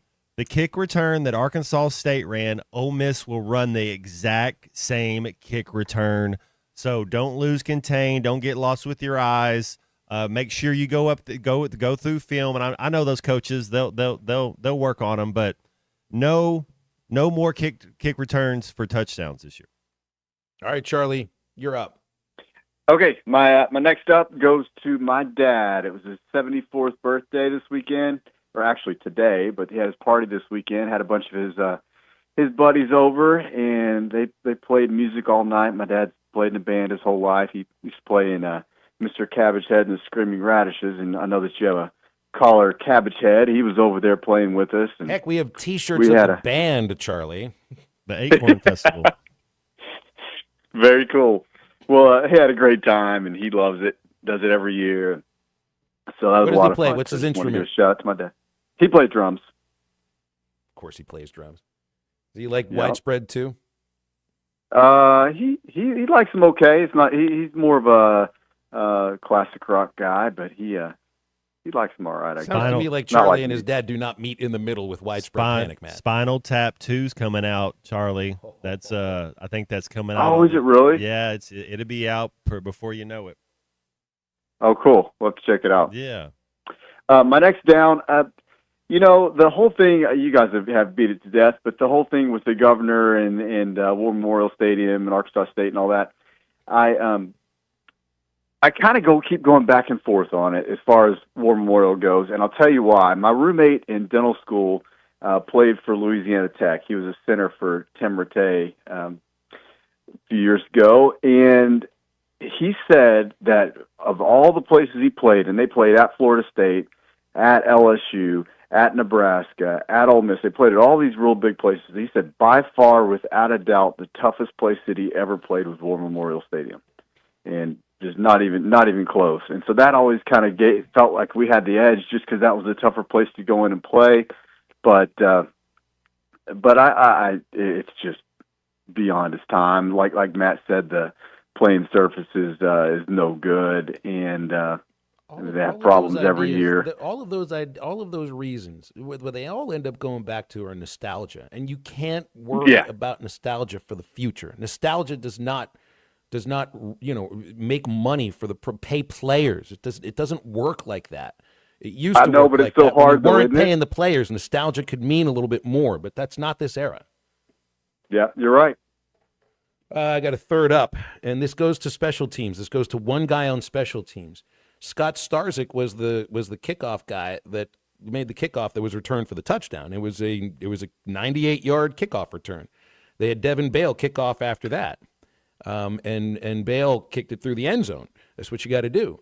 But there was only one special teams tackle made by the Razorbacks against Arkansas State, and it was Devin Bale who made the tackle on a punt, and it was a solo tackle too. It was pretty impressive. I love watching the punters make a tackle. Get after him, Devin. Third down, Billy Napier. 3-4 against the other Florida schools as the Gators head coach, and a 20-20 record at Florida. Who's out first? DeBoer at Alabama or Napier at Florida? Which one is not coaching next year? Next loss. Let's go. we can have a firing in September. Come on, let's do it. We didn't have any until November last year. Come on. All right. My third up goes to one of my college roommates, one of my favorite people, Dow Loggins. Watched a little bit of App State take on Lindenwood. I think it's a small school outside of St. Louis. Not really, but hey, 20-13. App State holds on, they move on to 2-0. Proud of Dow Loggins. And then my third down goes to the U.S. men's national team, the soccer team. They played South Korea over the weekend and couldn't find a way to get on the board. 0-2 loss. Son Heung-min is one of my favorite players. He played 10 years for Zach Arne's Tottenham Hotspurs. and he'll know. He should know them. But great. Oh my goodness, what a joy! He is truly one of the best soccer players out there. Spurs legend with a goal. So yeah, U.S. men's national team at 0-2. We're hosting the World Cup in a couple months. Might be helpful to score a goal or two. We don't look very good. Uh-oh. Dr. Liggett, you got the next ones. Okay, my next one goes to Phil. Goes to your Steelers Twitter page. I don't know if you saw these Steelers, and I love anytime you're gonna troll a team in the AFC East other than the Dolphins, but they were trolling the Jets pretty hard after the game. They had a picture of an iPhone, and it said airplane mode off. And it was great. I love it. It's dad humor on Twitter. That's awesome. Yeah, it was great. And, it was on their official page. It was pretty nice. There's a couple others. There's one that was a Jet 2 holiday meme. I don't know if you've ever seen those. There's a couple of good ones, but anyway, that was pretty funny. Had a pretty good laugh with that. I saw one, and I don't know if the Steelers had put it up, but it was one of Boswell, the kicker, the 61-yard field goal. And I think he's had 8 or 9 game-winning kicks in the final minute of a game in his career. They had him looking into a mirror, and the mirror's reflection is a goat. But I'll be honest, it actually made him look like he was a Satan worshiper. It didn't like it. It's the lights all around. It almost looked like there were candles there, some sort of a seance. It was like, yeah, I understand, be the goat. Let's not make it look like he's, got Baphomet there in his bathroom and in some sort of shrine. Oh, no.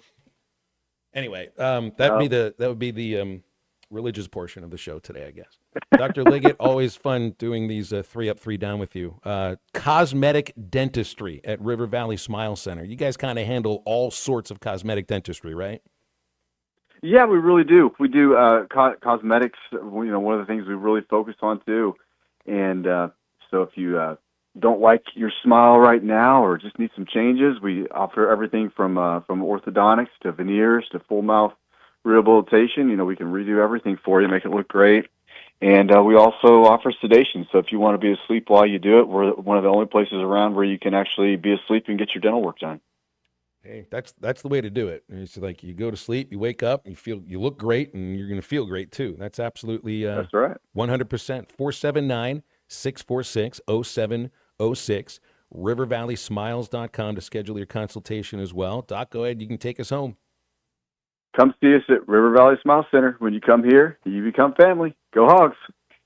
All right, we'll have Dr. Liggett with us next Monday for another 3 up, 3 down. Now you can get with us as well. The Lewis Automotive Hotline is open. 877-377-6963. Stay with Halftime. We're back in a minute. Who's the big winner here tonight at the casino? Huh? Mikey, that's who. Mikey's the big winner. This is Halftime. We all hear the radio ads about the IRS. They tell you to be afraid, to be scared, and they try to frighten you into calling. I'm not here to do that. Tax Relief Advocates is different. TRA is here to tell you that if you owe money to the IRS, whether it's $5,000, $50,000, or $500,000, we have a solution. It doesn't matter if you're sitting in your car, at work, or with your kids. No matter where you are, call now. 800-575-6759. Don't lose hope. TRA can eliminate or reduce what you owe to the IRS. There is zero risk to you. If we can't reduce your tax debt, then you pay nothing. Our passion is taxes and helping individuals fix their IRS problems. We have a 5-star rating on Google and Yelp and an A+ with the Better Business Bureau. You don't need to be afraid of the IRS any longer. End your tax nightmare today by visiting us online at TRA.com or call 800-575-6759. That's 800-575-6759. Tax Relief Advocates. Real solutions for real people. This is Halftime. Valley Family Dental at the entrance to Riley Farms provides every type of dental care and procedure for you and your family. General dentistry, braces, implants, same-day crowns, and cosmetics. Dr. Sparkman, Farmer, and now Dr. Blaine Van Nice work to give all of their patients a better life with a better smile. Valley Family Dental, 5901 Riley Park Drive, Suite A at the entrance to Riley Farms. Let them know you heard this on ESPN Radio and receive $300 off a snore guard. Valley Family Dental, 479-226-3500 for an appointment or visit valleyfamilydentalpractice.com. ForestGreen.com. Looking for a career with a company built to last? At Forsgren, we've been shaping the future of the River Valley since 1936. Nearly 90 years of excellence, innovation, and family-driven leadership. From sidewalks that still stand today to major infrastructure projects across the region, our legacy is built on quality and community. Apply now at GoForestGren.com. Join the Forsgren legacy, where your work becomes part of something lasting. Forsgren, building the foundation of the River Valley for 4 generations. Apply now at GoForestGren.com. The spring allergy and hay fever seasons are here, and Law's Drugstore has what you need to safely take care of you and your family. Law's Drugstore can fill and refill your prescriptions, and they have all of the over-the-counter allergy remedies to provide comfort. Call 452-6116 and ask about vaccine shot appointment for shingles, pneumonia, COVID, and whooping cough. Law's Drugstore, 6802 Rogers Avenue behind the Outback Steakhouse. Law's Drugstore, open 6 days a week to safely care for you and your family. When a business has been around more than 65 years, you know they're doing something right. Hey, Ty Richardson for Johnny's Transmission. They've been trusted in Fort Smith and the River Valley since 1959. Located at 1212 Phoenix Avenue in Fort Smith, they strive to make every customer's experience outstanding and want your vehicle to be in the best condition for the road ahead. Check out their website, Johnny'sTransmissionFS.com, and find them on Facebook. Johnny's Transmission, family owned and operated since 1959. Since 1992, the Inn at the Mill has welcomed guests to experience the most unique place to stay when visiting Northwest Arkansas. Centrally located at the Johnson exit off I-49, the Inn at the Mill has established a rich tradition of comfort, convenience, and value. Whether it's the big game, business travel, a trip to Crystal Bridges, or a weekend getaway that brings you to Northwest Arkansas, the Inn at the Mill has a spacious room with ample space to spread out. And when I'm there on business, I appreciate the fast, free internet to keep me connected to work and the laid-back European-style breakfast to start the day. Experience unique and different at the Inn at the Mill, just off I-49 at the Johnson exit. Call 479-443-1800 to make your reservation. That's 479-443-1800 or visit InnAtTheMill.com. The Inn at the Mill, where the past meets the present. Your home for every Razorback football, basketball, and baseball game. ESPN 95.3.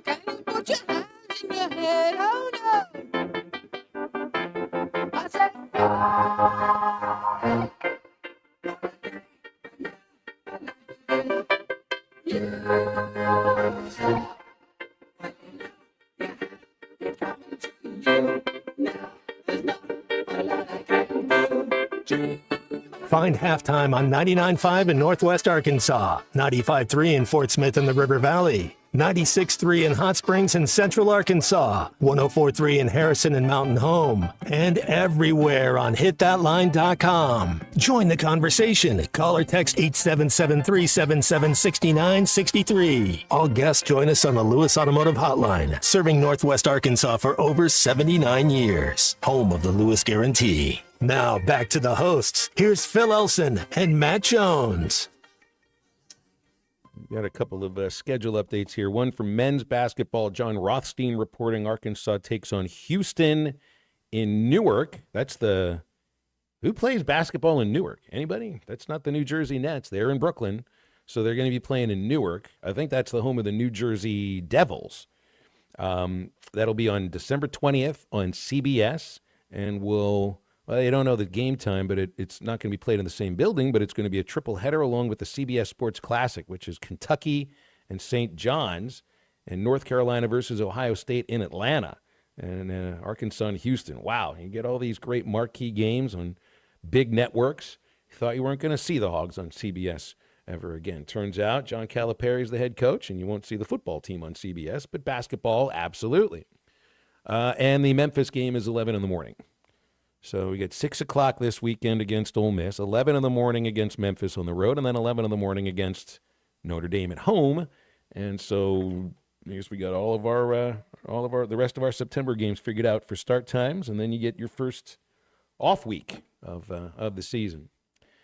877-377-6963 is the Lewis Automotive Hotline. A few updates from the Sam Pittman press conference. Looks like they're hoping to get David Oki back this week. Oki's the defensive tackle that they got out of Abilene Christian and hasn't been able to play the first 2 weeks. As Oki's going to run today. If you don't practice, you don't play very good. If he practices Wednesday or Thursday, we'll take him. Oh, boy, Monte Harrison broke his foot. There's your first major injury for the season. Sam reporting Monte Harrison broke his foot and will be out for a while, if not the season.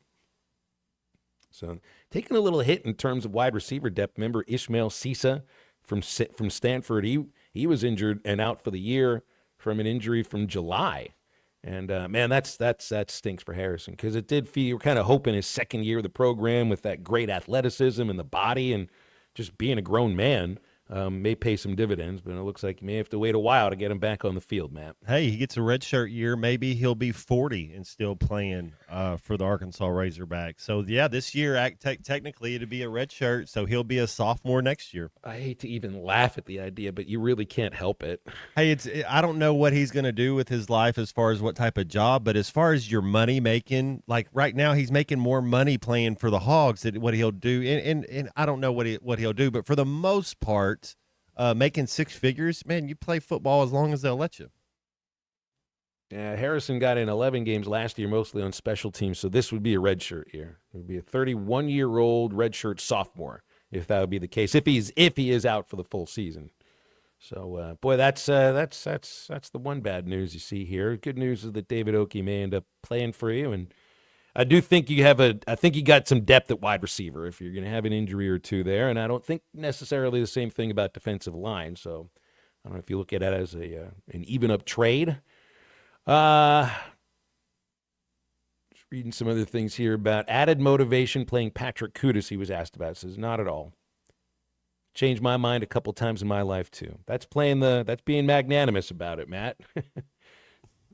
I've changed my mind a few times too, so it's like he's tried to put that in the past. It's just when you I don't know if there was a handshake deal or if it was just a verbal thing that the two of them talked with each other. You remember they talked about preserving his red shirt, and we're not preserving this red shirt just for you to go play somewhere. We're doing that for you to play here.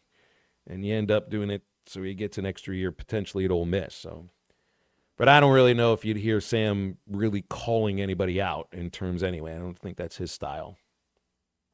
Well, there's a time when to do stuff like that, but there's not right now. Not right now. No, and you wish the kids well. I think if you're, a coach and you're that as far as recruiting for other kids and going for the future, there's no reason to badmouth these kids. And in terms of the letter from the governor to the Board of Trustees for Arkansas State and the University of Arkansas, here's a quote from Coach Pittman. Whatever the governor and the athletic directors decide, I'm all for it. I want that to be very clear. I'm all for it. There's pros and cons, but if it makes the University of Arkansas and the fans happy, I'm all for it, unquote. There's a lot going on there. Whatever the governor and the athletic directors decide, I don't think that those are the only people that are in on this decision. I think the trustees will have a major part of this. Pros and cons. There are more cons than pros if it comes to playing in Little Rock specifically. And I've had some experience with stadiums that are falling apart right there in the middle of Little Rock before. And the idea of you really want to stay here, you're staying here for nostalgic purposes, and that does not pay the bills. Arkansas Travelers baseball tried, well, they wanted to. There were folks, there's some of the same people that are civic leaders in Little Rock that are taking the same tack on War Memorial that they did on Ray Winder Field. They try. There's got to be some way we can keep this thing up. We're going to turn it into a movie facility, or UALR will use it as their home field. And it's just like all these great ideas end up being pipe dreams because they don't work. The only way they end up playing football back in Little Rock again, and that it works for today's day and age of college football, in which I'm sorry to put it in these terms, but the bottom line is what matters. The profit for the university is what matters. It's got to be a whole new stadium. You got to tear that thing down and you got to start all over again. That is the only way that it is good for the University of Arkansas and for the state of Arkansas. 877-377-6963 is the Lewis Automotive Hotline.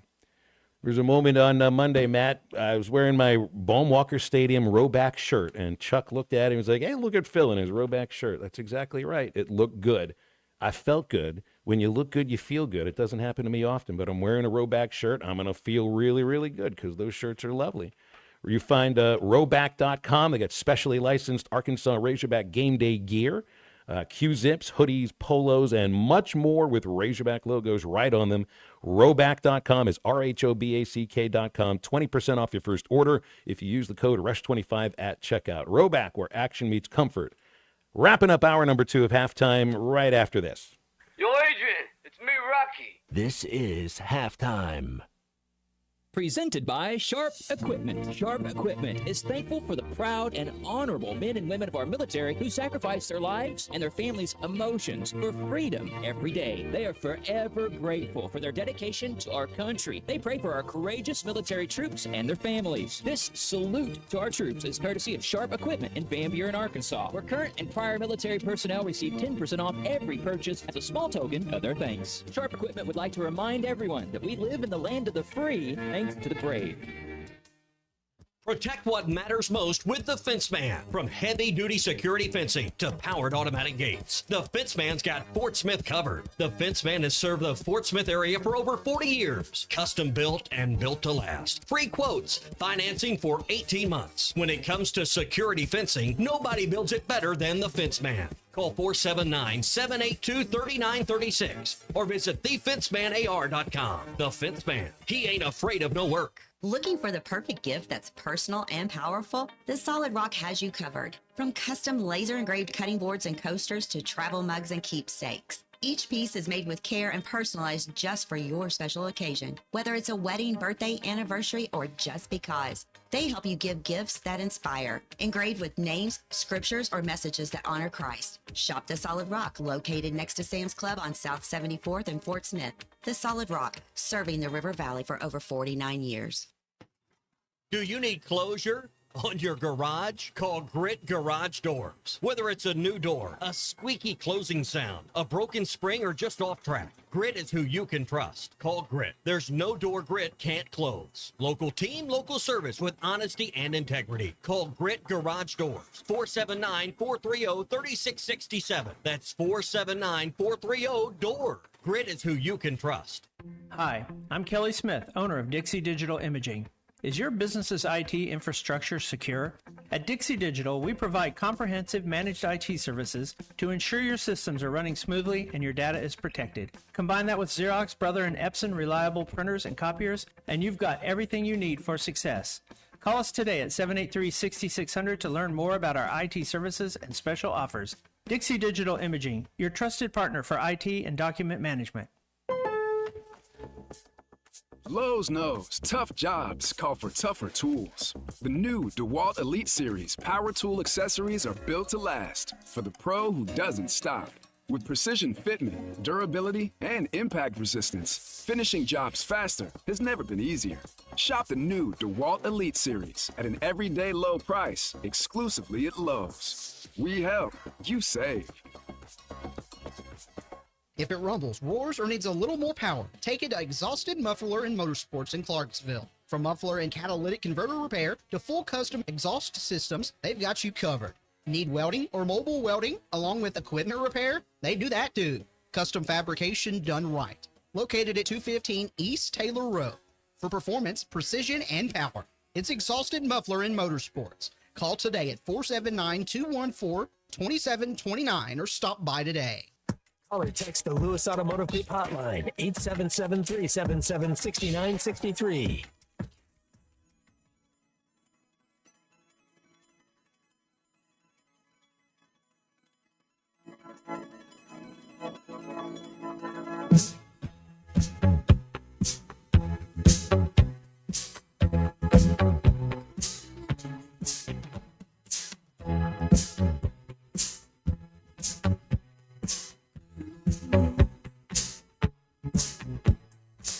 Can you hear me?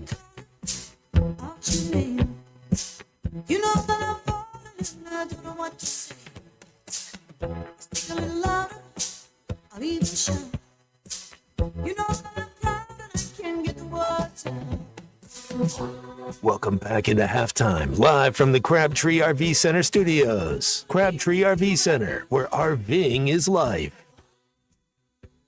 Mississippi State had a big win against Arizona State. There I was talking trash about them before on our pick 'em. Could have picked them. It would have been the right time to pick Mississippi State. You could have had them. That's right. That one's on you, Unit, for going with Florida. Got to believe in the fighting Jeff Levy's instead of the diminutive Billy Napiers. But what about Mississippi State fans rushing the field and carrying off the goalposts? They're not. They've had a lot of Chad Morris years. No. I just think it's a little silly. It is, but they have had hardly any success. I mean, it's been since Fred Smoot was on that Mississippi State team. That's years ago since they've been any good. Oh, we don't even know how good Arizona State is right now. It's like, do you remember they lost their running back too? I think Scattaboo really hurts them when they lost him. You remember 2020? Leach is still the coach. It's Sam's first year, and Mississippi State beats quote unquote defending national champion LSU without like hardly any of the players that actually won the national title the year before. So State ends up ranked because of that, and Arkansas goes into Starkville and upsets what was Mississippi State ranked at that point. They were ranked 16th. And look, it was huge for Arkansas because it was their first SEC win in 3 years. But did it really like show you that you're about to have a great year? Arkansas won 3 games that season. Mississippi State won 4. So it's sometimes the feeling of that, oh my gosh, I can't believe we just beat a Power 5 team in September. It doesn't really always lead to some great monumental comeback sort of a season. And I would think, I don't know, it's like I can appreciate the idea of Arkansas fans rushing the field when you beat Texas, even though that wasn't a really good Texas team. But I would think at Mississippi State, you save that moment for beating Alabama. They're not beating Alabama. Ole Miss. They might not win another game all year.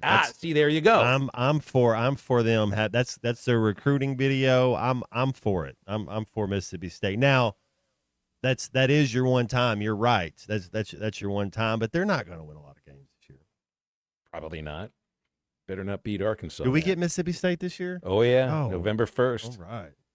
Absolutely. Day after Halloween. Does that always make you nervous about playing on Halloween or the day after Halloween? Probably kind of spooky, huh? Play Atlanta Rhythm Section spooky, or play all Smashing Pumpkins songs. I think we'll do Smashing Pumpkins all week long. Yeah, truthfully. Little Halloween pumpkin. Connor O'Gara from Saturday Down South joins us in about 20 minutes. Our Lewis Automotive Hotline open into hour 3 of halftime, 877-377-6963. Jeremy asked if they waited 3 minutes to rush the field. I don't know, Jeremy. I hope they did. Otherwise, they paid $500,000 to rush the field against Arizona State. Stay with halftime. We're back in just a moment.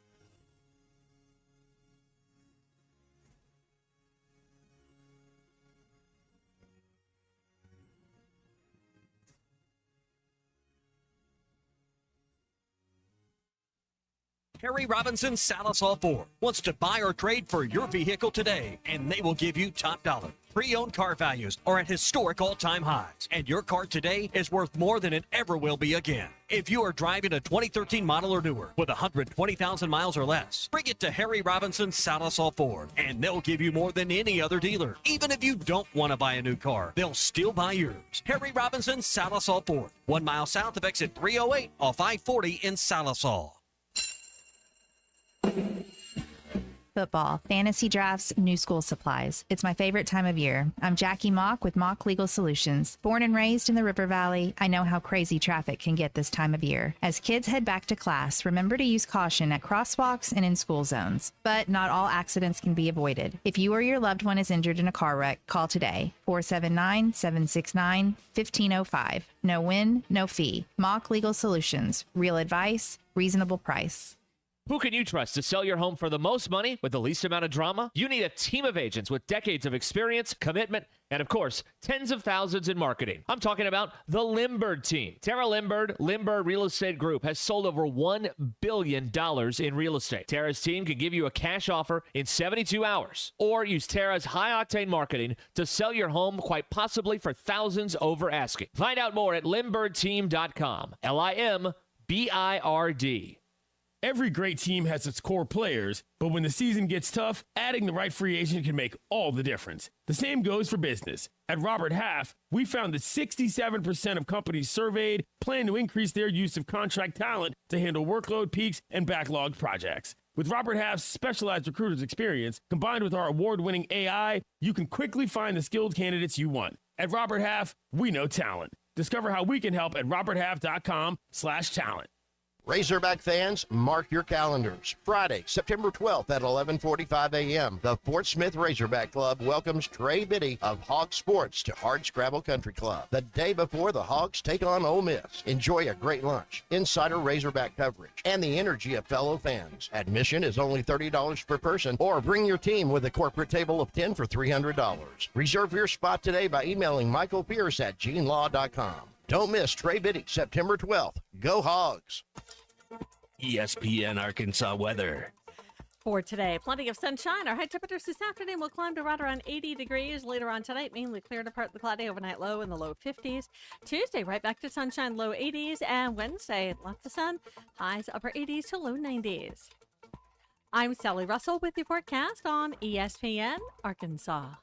It's for work purposes, so I can expense it. I'll show you exactly where to put your expense report on that one. ESPN 95.3 and hitthatline.com. You're listening to ESPN 95.3, KERX Paris Fort Smith. Good morning, gentlemen. I'd like to take an opportunity to blow the whistle.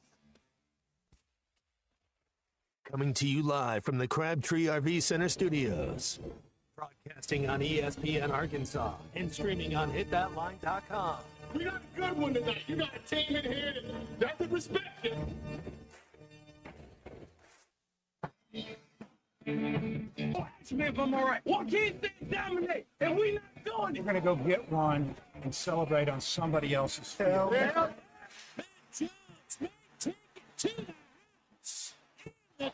You said you had very motivational words at halftime. It's halftime with Phil Olsen and Matt Jones. From the bottom of my toes to the top of my head.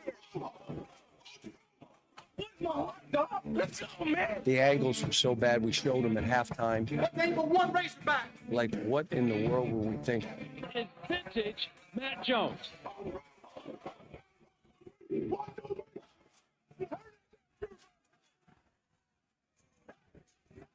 Call or text 877-377-6963.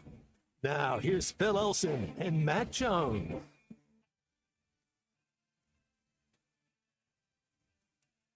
.101 on the PM, halftime rolling along on a Monday. Welcome back in. It's Phil Elson, Matt Jones, Christian Johnston producing on ESPN Arkansas and hitthatline.com. Our final hour of the show today will include Connor O'Gara from Saturday Down South about 15 minutes from now. You can get with us now or after that.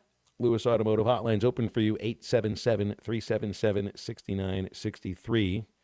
Hogs are an 8.5-point underdog, plus 275 on the money line for the Ole Miss game, which is a 6 o'clock kickoff. Ole Miss will be ranked 17th in the AP poll and 13th in the coaches poll. Arkansas, no votes in either of them, so I guess no surprise in that sense. The point total at 63 right now, which I think is right. It's about right for two offenses that are running the ball with a lot of success. And, you know, I mean, I guess you're not quite sure what this means in some cases because, you know, you look at Ole Miss in their first game of the season, and they had a blowout win with, I think it was 63 points. But they allowed, you know, I got to check the numbers, but a whole lot of rushing yards. And so I'm not quite sure if I believe the numbers that I see out of that first game, Matt, with Ole Miss. It's like, You can't you discounted the UAPB stats from last year. It's like I want to discount Ole Miss against Georgia State. 63-7 was the final score of that game. Georgia State still ran for 191 yards. So, the game is out of hand really quickly. But I would like to think that Arkansas can run the ball against this Ole Miss defense. But I do think Ole Miss will be able to run the ball too, and they've got a stud running back in Kawan Lacey, and Austin Simmons right now is running better than he is throwing. Yeah, Ole Miss is a real football team. There'll be some adversity that will happen this Saturday. The Hogs haven't faced any yet, at least on the football field so far the first 2 weeks. But how do you do when you're playing from behind? It's going to be a close game. Can you keep the lead? Can you score first? I was surprised that Butch Jones deferred and took the second half kickoff. I thought he would have definitely taken the first half kickoff. Why would you want the Arkansas to score first? Didn't make a lot of sense. Like it's a Sun Belt game, sure. But yeah, right. And so and I was bringing that up to bring this. Like, what do you want Arkansas to do against Ole Miss? Do you want them to take the ball first? We haven't played with a deficit yet this year. And the way the offense looks, I would want Arkansas to get the ball first. Yeah, me too. Try to get some points especially when you're on the road. Try to get some points early. I would set the tone for that game. Really, play ahead. Why not? Because I don't think it's on the road. Even down 7-0 on the first drive. I would just like to. Yeah, I would much rather have the ball first. Hogs have lost 3 of the last 4 against Ole Miss, and they do have a win in. I'm just going back here and looking. It's been a while since you won a game in Oxford. 2017. Bielema was the coach, 38-37. I mean, you came close in 2021. That was the best game of the college football season. I mean, of anybody that year. 52-51 loss. But this, Matt, to me, from the 20,000-foot perspective, not from the context of this season, this is where you're playing a program where historically you've been in a better place. You've been more of a winning program. Than or kind of around the same level, but I like what do you always say? You got to beat the M schools. This is your first M school. I know you got another one next week with Memphis. You better beat them too. But Mississippi State, and Missouri, and whatever about Missouri later in the season. That's the last game. By then, we will know what this team is. But Missouri looks tough too. Ole Miss, Matt, has taken such a huge jump forward in the contemporary era of college football, while Arkansas has not. And you've seen it right there in front of you in terms of the guys that have just left your program that you thought were a major part of your future to go play at Ole Miss. So this to me, I don't know if it's a matter that some recruit's going to choose Arkansas over Ole Miss based upon the outcome of this game. But if you not just the winnable, the optics of it, this is the time if you're going to take a step forward. Well, one big way to get back to where you were, Matt, when you were playing and years before that is to beat Mississippi. Yeah, I think we were 4-0 against Mississippi State. We were 3-1 against Ole Miss, and then 1-0 against Missouri. So yeah, you gotta beat the schools that start with the letter M, and you need to win your home games. What a big time opportunity this is. And I know we had Mike Irwin on in the first hour, but I'm excited just watching the Hogs play these first couple games and watching them the last few years play the first couple games. I think they look the part. And I know a lot of people, it's like, well, this team could be better but have less wins. I don't know. I think if this team's better, I think they'll find a way to win 8-9 games. And we're going to find out, Phil. We are going to find out 6 o'clock Saturday night if this Razorback team's for real. We go out there and get beat 42-7, I'll take it all back. I'm sorry that I even believed in them. But if they go out there and do their thing and get some victories and they go out there and beat Ole Miss on the road, that's a top 25 football. If they beat Ole Miss, don't you think the Hogs go into the top 25? They go to Oxford and win on the road. Yeah, no doubt, absolutely. And I wonder what one play in the Arkansas State game, I wonder how it translates to next week against Ole Miss with a faster secondary. And this, to me, is also where this team is better than they were last year, Arkansas. Mike Washington. And I wonder what you think of Washington, Matt, because, point out the great block by Robinson, the left side of the line, just road-graded ASU's defensive line. But then Washington had to take it from there. There was a big hole, but he had the speed to beat the secondary to the end zone. And, you never know if that translates from the Sun Belt to the SEC. You'll find out about that here. But, Matt, to me, that is a difference. Last year, they might have had that big hole, but whomever it is, if it was Braylon Russell or if it was Jaquindon Jackson, they're coming down after about 30, 35 yards. He went all the way. Well, what his patience and vision is what I liked as far as on Saturday. Yeah, he's explosive. He can do some things with the football. You got it. He needs, 20 touches a game, whether it's on the ground or screen passes, how you're going to get him the ball. And then the other backup, RB2, Russell. Man, I thought he ran hard and heavy. I love the fact that that's our 1-2 punch, get late in the game. You're able to put Russell in. I feel really confident, Phil. If it's a 3rd and 1 or 4th and 1 when we're handing the ball to Russell, it's kind of like one of those Marshawn Lynch type of things. I'm like, that dude, you block it up a little bit for him, that dude's going to get you a yard. Now, the 2 games Ole Miss has played, they've had 11 tackles for loss offensively. They've also allowed 2 sacks, and Simmons has thrown 4 interceptions, or at least their quarterbacks have thrown 4 interceptions. I'm going to double-check how many of those are Simmons. He's thrown all 4 of them. This is a team that's going to want to run the ball against you. I think they're going to struggle to pass the ball. Yeah, they already have struggled to pass the ball like they did this past week. If you can, and I don't know, Matt, if it's an idea of stopping the run, but at least controlling it, not getting out of hand, not 250 yards, no 303-yard effort by Ole Miss. And I think offensively, this is a team that can outscore the Rebels. I know they're you're an underdog in this game, and you should be. But, and a big but, this is a winnable game. This is absolutely a winnable game. Let's what's the Coach Pittman, this is 5th year going up there. He wins a road game. Let's go ahead and knock it out early, Phil. Let's go ahead and get up there, go down to Oxford, get to that road SEC win. And winning's contagious. It breeds success. So I'm looking forward to it. I think this Razorback team's going to be ready. I really do. I think just watching the first 2 games and then last year watching the first couple games, I think this team is the best team Coach Pittman's had. Maybe the best team he's had since Treylon Burks was on the team. Now, I thought it's pretty interesting, and we've had RB and Benton text in about this. I've seen this on Twitter. And, take what you see on Twitter with a shaker full of salt. RB says, Ole Miss is ready to run Patrick Kutas out of town. I think one of the callers earlier today referred to it. And I've seen some posts on X about it. I haven't watched Ole Miss yet. See their film or whatever. But apparently, they haven't necessarily had the offensive line play that they were expecting. I know that there have been some injuries. And remember, their tight ends. They've been banged up there, too. So in terms of health, and I know with Arkansas, you lost Monte Harrison for a good while, if not the season, according to Sam Pittman. But you may be getting a guy who I think was going to be one of your starting defensive tackles back, maybe, in David Oki. And I think there's some other updates I'd like to know about. Philip Lee, one of them. Cam Ball had to come off the field once as well, but he went out and was able to finish the game. But I think Arkansas may be the healthier team here. Remember Crabtree RV Center in Alma. They've been serving our listening audience, the River Valley in Northwest Arkansas, for over 3/4 of a century and counting.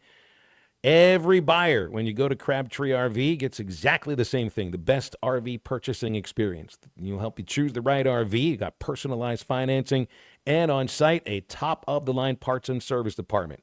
It's Crabtree RV, where I-40 and I-49 come together in Alma, and online at crabtreerv.com. We've got Connor O'Gara from Saturday Down South joining us right after this. I think it's your girlfriend called. Text the Lewis Automotive Group hotline, 877-377-6963. Lewis Automotive Group, home of the Lewis Guarantee.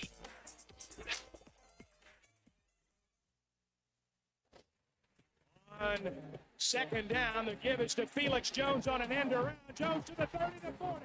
Jones in midfield. He may go. 25 to 20. 10, 5. Touchdown, Arkansas. Felix Jones goes 72 yards. the Razorbacks increase their lead. Listen to every Razorback football game this season right here on ESPN 95.3 and hitthatline.com.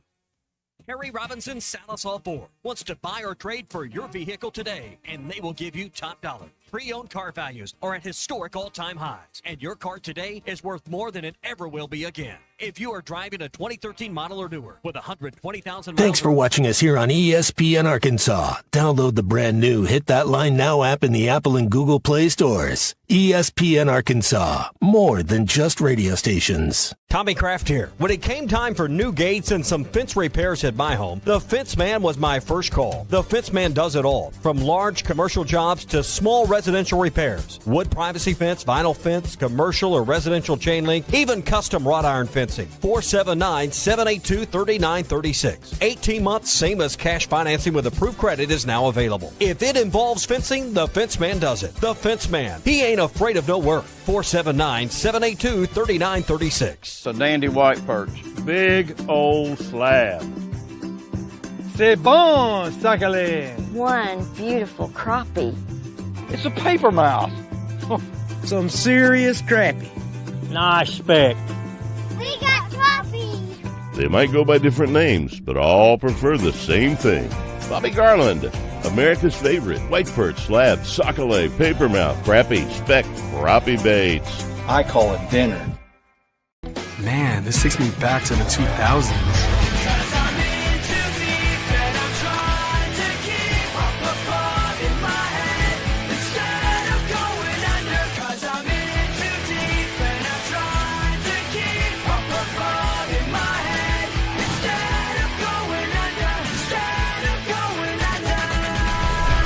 All your Y2K favorites are back for only $3 or less. Only at Taco Bell. Lewis Automotive has been serving Northwest Arkansas for over 75 years and just getting started. Our knowledgeable sales team is here to find you the perfect vehicle to fit not only your lifestyle, but also your budget. Our factory-trained service technicians keep your vehicle running at optimal level. And if you're looking for genuine parts and accessories, our team has exactly what you need. Relax in our comfortable lounge. And when your car's ready, we'll return it to you spotless. Thank you for being a part of our story. Come see us at Lewis Automotive Group, where you're more than a customer, you're family. Does your Razorback closet need an upgrade? The University of Arkansas Game Day Collection is what you're looking for, only at Roback.com. They've custom designed the best hoodies, polos, and Q-zips for your school. Go check out this and more at Roback.com, and don't forget to use our link for 20% off. Use code RUSH25 at checkout on Roback.com for 20% off your first order. That's RHOBACK.com. 20% off all hoodies, joggers, and more with Rush 25. Roback, where action meets comfort. Get 20% off on your first order with the code RUSH25. You don't always win your first bet. That's why MyBookie has you covered. Use our code HOGS, H-O-G-S, and your first bet up to $500 is fully covered. If your pick doesn't hit, you get it right back with our Bet Back bonus. Go to mybookie.ag and use the code HOGS to claim your Bet Back bonus. MyBookie's, where bettors win together, because bragging's good, but cashing in is better. And your first bet is fully covered. Use our code HOGS. Got a little jingle. Dad, the driver looks dirty. You yucky, Daddy. Hey, don't worry, boys. That's what we do best. At My Dreams Mo Wash, we make homes, businesses, and even big industrial spaces shine like new. So you can clean houses and big buildings? That's right. Residential, commercial, or industrial. No job's too big or too small. Call My Dreams Mo Wash today at 479-763-5561 or visit mjmowash.com. My Junior's Mobile Wash. One call, cleans it all.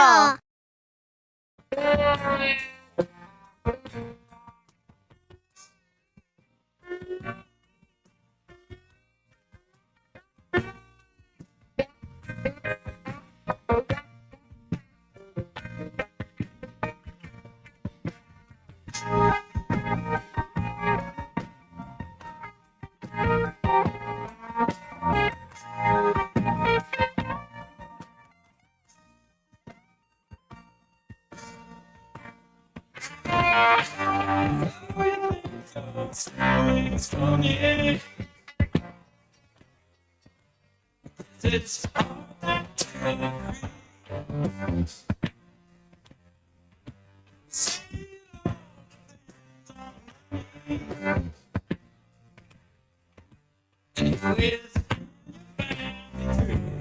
Make sure to follow Halftime on Twitter at HitThatLineAR and on Facebook and Instagram at HitThatLine. Call or text 877-377-6963. All guests join us on the Lewis Automotive Hotline, serving Northwest Arkansas for over 79 years. Home of the Lewis Guarantee. Now back to Halftime with Phil Elson and Matt Jones. Connor O'Gara is the national senior columnist at Saturday Down South, covering all things college football, of course, with a view mostly on the SEC.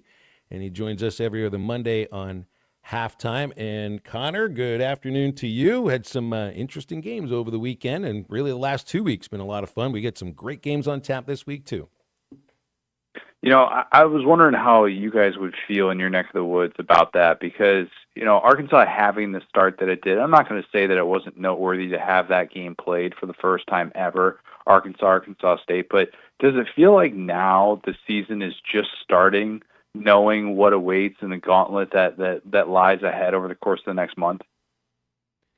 Yes, it does feel like, and Arkansas's had a nice, easy progression from Alabama A&M to Arkansas State, and now getting an Ole Miss team that, what do you make of Ole Miss right now? A team that's really banged up, you know, questioning the offensive line play a little bit, but I know they still have great skill players. And, you know, one thing I see here on your Twitter, it's the highest over-under of the entire country for Week 3. No surprise there. Yeah, I expect points. And last year, you know, that game got out of hand for Arkansas. It's a very different Ole Miss team. That was an Ole Miss team that came into the year last in the SEC in Bill Connolly's percentage of returning production. If you've been following the Austin Simmons arc, it's been a bit unique. I was high on him coming into the year, and I'm still high on him. I'll buy stock in saying that this is going to be a guy who's going to put up crazy numbers, kind of like him as a long shot for the Heisman Trophy. But in these first 2 games, his first 2 career starts, he's had multiple interceptions in both first quarters. That was against Georgia State and Kentucky, who, let's just be honest, I'm not going to include either of those teams in the national championship conversation. There's been a little bit of this herky-jerky start for the Ole Miss offense, and now they've been able to get to 2-0, and Austin Simmons has settled in nicely. But that's going to be an important thing for Arkansas in this game, of being able to get after him, force him into some tough spots, and try and get him to climb out of a deeper hole than any that he's had so far. They fell behind 10-0 against Kentucky, but Kentucky can't score the way that Arkansas looks like it can. So, yeah, Ole Miss has been a little bit of a weird team, very new-look team so far, and I think there are a lot of people that will have their eyes on them on Saturday against Arkansas. Hey, Connor, what about that? What do you make of that South Florida quarterback, Brown? They go in there and beat Florida last week. Is he kind of I mean, what are your opinions on that South Florida quarterback? I like Byron Brown, and I like the fact that he was somebody who stayed at that program when Alex Gola shows up, and he inherited a dumpster fire. Like, I think we talk about USF and have this very specific viewpoint of them because they've had moments of relevance as a group of 5 team, and we very quickly forget that before Alex Gola showed up there at the start of 2023, they were coming off a 4-29 stretch in 3 seasons. Like, they were 1-11 the year before, and Byron Brown was there. He was part of that, and he gets an opportunity to operate in this offense, which is, you know, it has Josh Heupel principles, the things that they do, Alex Gola, from the Josh Heupel coaching tree. And you saw in that game against Florida, I mean, Florida had players that were faking injuries against USF.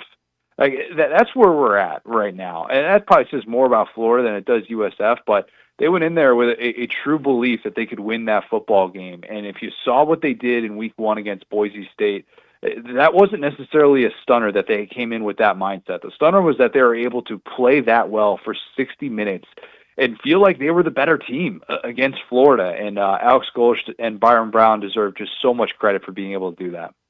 They got Ole Miss. I saw some power rankings. It had Ole Miss 3rd in the SEC, and it had Arkansas 14th going into this game. Is that about right? Is Ole Miss a top 4 team in the SEC? I don't think so. And I had them finishing 5th in the SEC this year, and maybe the schedule will allow them to do that. I don't think that they're at that place right now. Too many questions, especially with what's been a frustrating offensive start. I think they would even admit with the turnovers with Austin Simmons. They do feel like they have a feature back in Kewan Lacey, the transfer from Mizzou, which they did not have that last year. Like, they're going to be able to run the football better than they did a year ago, and they just really atypically struggled with that.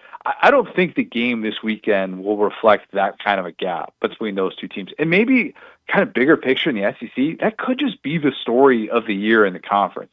Arkansas is one of, I mean, they're in a spot where they're one of these teams that isn't necessarily receiving votes in the AP poll. Make of what you will with that. There's 14 teams right now in the SEC that are receiving at least one vote in the AP top 25.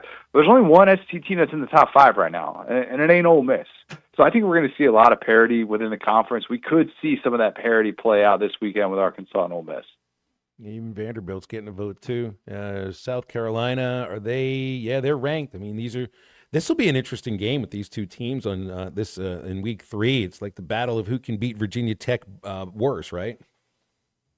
Yeah, and for what it's worth, Vanderbilt did that. I mean, that was a 10-point game, like nearing the midway point of the third quarter, and Vandy cleared out Lane Stadium midway through the fourth quarter. It was a 34-0 run that I have not seen Vandy do something like that in an opposing stadium since I've been doing this job, 10 plus years. Like that to me was pretty remarkable if you watch that play out. And I very, very much think that job is going to be open at Virginia Tech in the near future with Brent Pry. You can't lose a home and home to Vandy, starting off 0-2, something they haven't done in like 14, 15 years. But yeah, like Vandy's not going to regress in the way that so many people expected. And I know for like Arkansas fans, some probably looked at the the order of finish and are like, how could you have Vandy ranked ahead of Arkansas coming into the year? You kind of see why with the things that they have working in their favor with Diego Pavia, the play calling, all that. Yeah, Vandy, South Carolina is quietly going to be a good game. Like, South Carolina is a borderline top 10 team, and they're like a 5-point favorite in that one. So I think that's going to be a really, really entertaining matchup on Saturday night. Connor, there's a lot of good games this weekend. It seemed like last weekend it was the matchups is what I'm kind of getting at. Take me through this Georgia at Tennessee game. Any chance Tennessee can find a way to – I know they get them at home. How do you see this Georgia-Tennessee game going? Tennessee's been the better team so far this year. And it's kind of weird because if you just didn't know anything about college football and were just looking within the window of 2025, you'd say, wait a minute, the wrong team is favored. What are you talking about, 4.5 spread? That spread keeps going down and down. Like, Tennessee's getting points at home. Like, getting points at home because Georgia's won that matchup each of the last 8 years, and Tennessee hasn't scored more than 17 points against Georgia in that stretch. Now, I think that Georgia, the criticism so far has been play calling, way too conservative on offense, kind of similar to what Florida endured, but Georgia, very, very forgiving, like Arkansas, very forgiving first 2 games of the season. We're really going to find out about both of these teams in this matchup. And I think it's very unique that Josh Heupel has a guy in Joey Aguilar that I don't know that Georgia is going to be able to do a full scouting report of because of his limited reps within this offense. And I do think that Tennessee does have a puncher's chance, but I'm going to have to see it because at this point, I kind of just think that Kirby Smart owns Josh Heupel. And you can tell me that all of this has happened in the first 2 weeks of the season. I'm still probably going to go, yeah, but it's still Georgia, Tennessee. And I tend to think that Kirby ultimately is going to have the upper hand against Josh Heupel. All right. Got one more. Oh, go ahead, Phil. No. The Notre Dame A&M game. I'm under the belief, Connor, that if Notre Dame wins 10 games, they'll make it in to the playoff 12. How important is this Notre Dame A&M game? And am I crazy to think that I like A&M in this one? I don't. And you're not crazy to like A&M in this one because weird start to the season for Notre Dame to have the Sunday night game against Miami and then have a week 2 bye and then have kind of extra time to be able to lick their wounds after what was a hard-fought game. I thought CJ Carr showed a lot of promise, but they're still figuring out who they are from an offensive standpoint. You thought they were going to build that offense around Jeremiah Love, and then the preseason All-American running back is barely getting any work. And you're like, what are they waiting for? Like, he needs to get the football. This is a meaningful game. So, you could look at those unknowns and say maybe now is the right time for A&M to get Notre Dame in their building, a building in which they lost to Northern Illinois last year right around this time. So never say never, but A&M's 3-12 in true road games in their last 4 seasons. They haven't won a road game against a ranked team in 11 years. Mike Elko's lost the last 2 years to Marcus Freeman at 2 different places. He might just be a step behind. There's definitely that possibility. I think A&M has had some frustrating moments amidst a very favorable start to their schedule, but I do think Notre Dame is going to figure out who they are. I think they're going to see a whole lot more Jeremiah Love, and that's probably going to be too much for A&M. Independent of how good the South Florida quarterback is and how that's a good team, Florida losing at home to South Florida. When is the wake for Billy Napier in Gainesville? I mean, is he going to make it through September? Because LSU, Miami, I mean, these are 2 teams playing at a pretty high level already, and those are the next 2 teams they get. And then, oh, by the way, Texas after that. I did not expect to see Florida where they are. Not just this year, Connor, but in the last 5-6 years. It's really shocking. They're staring at a 1-4 start unless they pull off a significant upset against a top 7 team. That's reality. And then, oh, by the way, you get A&M after that, a road trip to A&M, an A&M team that pretty much punched Florida in the mouth last year in the Swamp and won one of those 3 aforementioned road games that A&M has just not been able to win. This is staring at a disaster. There's no scenario coming into the season that had Florida losing to South Florida. There's just none. And now a coaching staff that did a lot to be able to get that trust back after last year at this time, everybody's saying Billy Napier's dead man walking. And then you end the year on that winning streak, go into the offseason with momentum. Hey, DJ Lagway, our generational quarterback, is going to be running the show. We feel good about where we're at. We have the guys in the trenches to be able to build the team we want in year 4.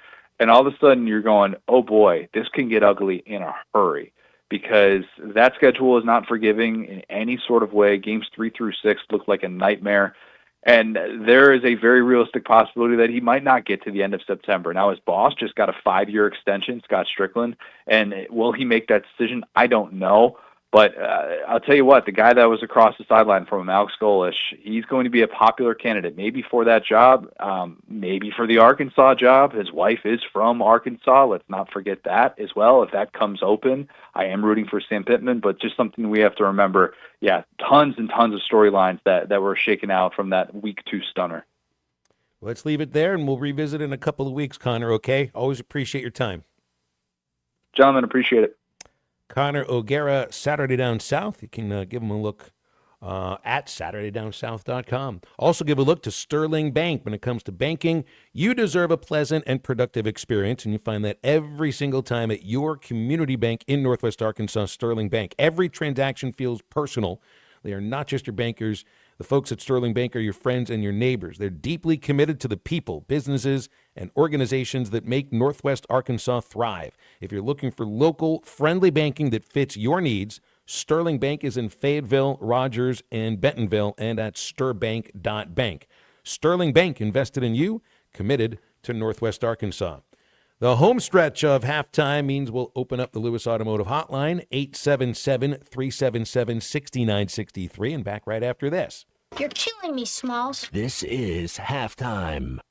At the Bet Saracen Sportsbook app, we realize lots of you have thought about opening an account, but you just haven't made that move yet. Well, now's the time with our new player offer. It's easy. You just sign up, use the code WELCOME, deposit at least $25, place a $25 bet, and that's it. Once that bet settles, you'll have $125 in free bets ready to go. Bet Saracen, the most popular sportsbook app in the state. Download it today on all your devices. Gambling problem? Call 1-800-GAMBLER. Tim collects bobbleheads. A lot of bobbleheads. Baseball bobbleheads. Race car bobbleheads. Little Chihuahua bobbleheads. He's got an entire room strictly for bobbleheads. Does he need them? No. Is his wife mad about it? A little. But Tim works with Empower, and he got good at money, so he can be a little bad. Ooh, horse bobblehead. Classy, Tim. Empower. Invest well, live a little. Start today at empower.com.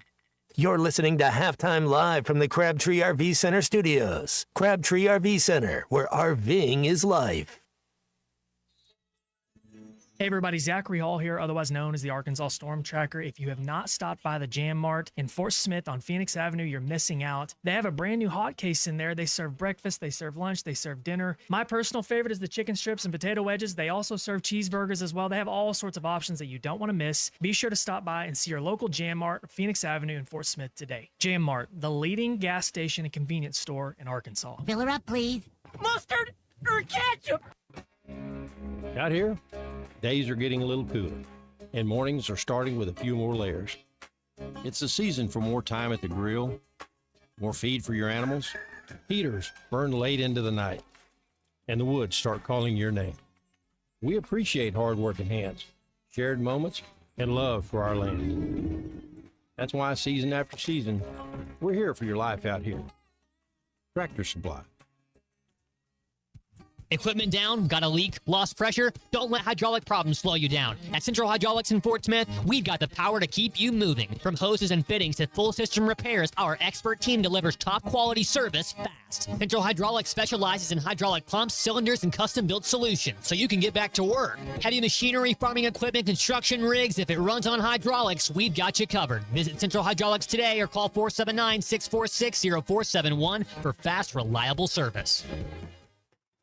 Do you need closure on your garage? Call Grit Garage Doors. Whether it's a new door, a squeaky closing sound, a broken spring, or just off track, Grit is who you can trust. Call Grit. There's no door Grit can't close. Local team, local service with honesty and integrity. Call Grit Garage Doors. 479-430-3667. That's 479-430-DOOR. Grit is who you can trust. Got a pest? Call West. If you have pest or termite problems in your home, call West today and learn how their 50 years combined experience can help solve your problems with competitive pricing and quality services, all designed with your pets and children in mind. Call today and schedule your free estimate. They even offer Saturday services and long life attic pest control. Call 782-7291. West Termite and Pest Control, protecting your home health and peace of mind. Razorback fans, mark your calendars. Friday, September 12th at 11:45 a.m., the Fort Smith Razorback Club welcomes Trey Biddy of Hog Sports to Hardscrabble Country Club. The day before the Hogs take on Ole Miss. Enjoy a great lunch, insider Razorback coverage, and the energy of fellow fans. Admission is only $30 per person, or bring your team with a corporate table of 10 for $300. Reserve your spot today by emailing Michael Pierce at GeneLaw.com. Don't miss Trey Biddy, September 12th. Go Hogs! Your home for every Razorback football, basketball, and baseball game. ESPN 95.3.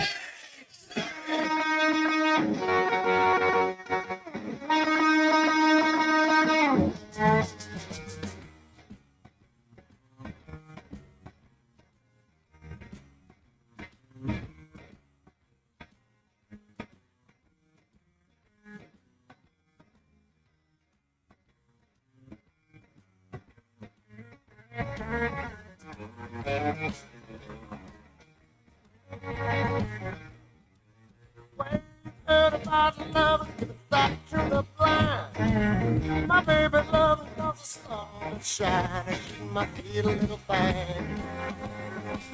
She my pride and joy. She must be a little baby. I'm a little lover boy.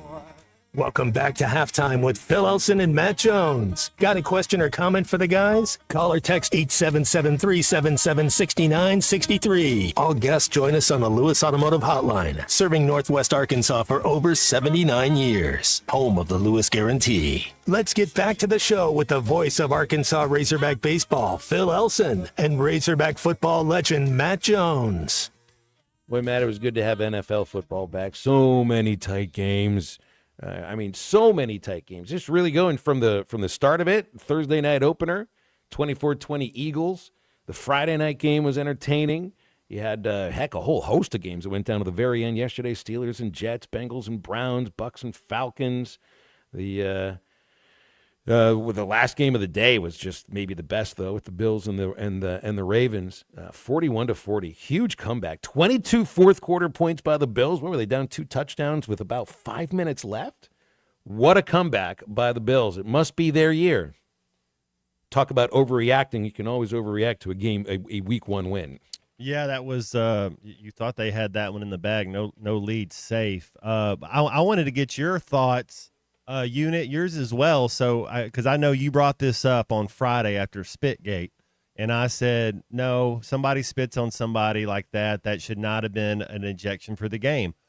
Homie, open hand slaps. I mean, big time, dude. Open hand slaps Travis Kelce during. I think you might have saw it, Unit.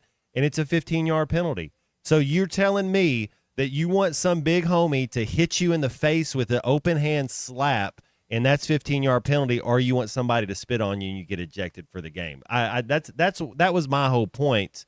That if somebody open hand slaps you, that should have been ejected from the game, because it's a lot more violent, I think. What was the context of the slapping incident? He's blocking after the whistle, just they were just, talking to each other. So it was like a slap at the face mask, more or less. Oh, he caught him. He did. He got him good. He got a good. He got. I mean, it's a big dude. Like look at this dude. You don't want this dude slapping you. He plays on the offensive. He plays on the defensive line in the NFL. I want you spitting on me, not slapping me. Was it you, or was it one of the callers that thought that the spitting incident from Jalen Carter would lead to more?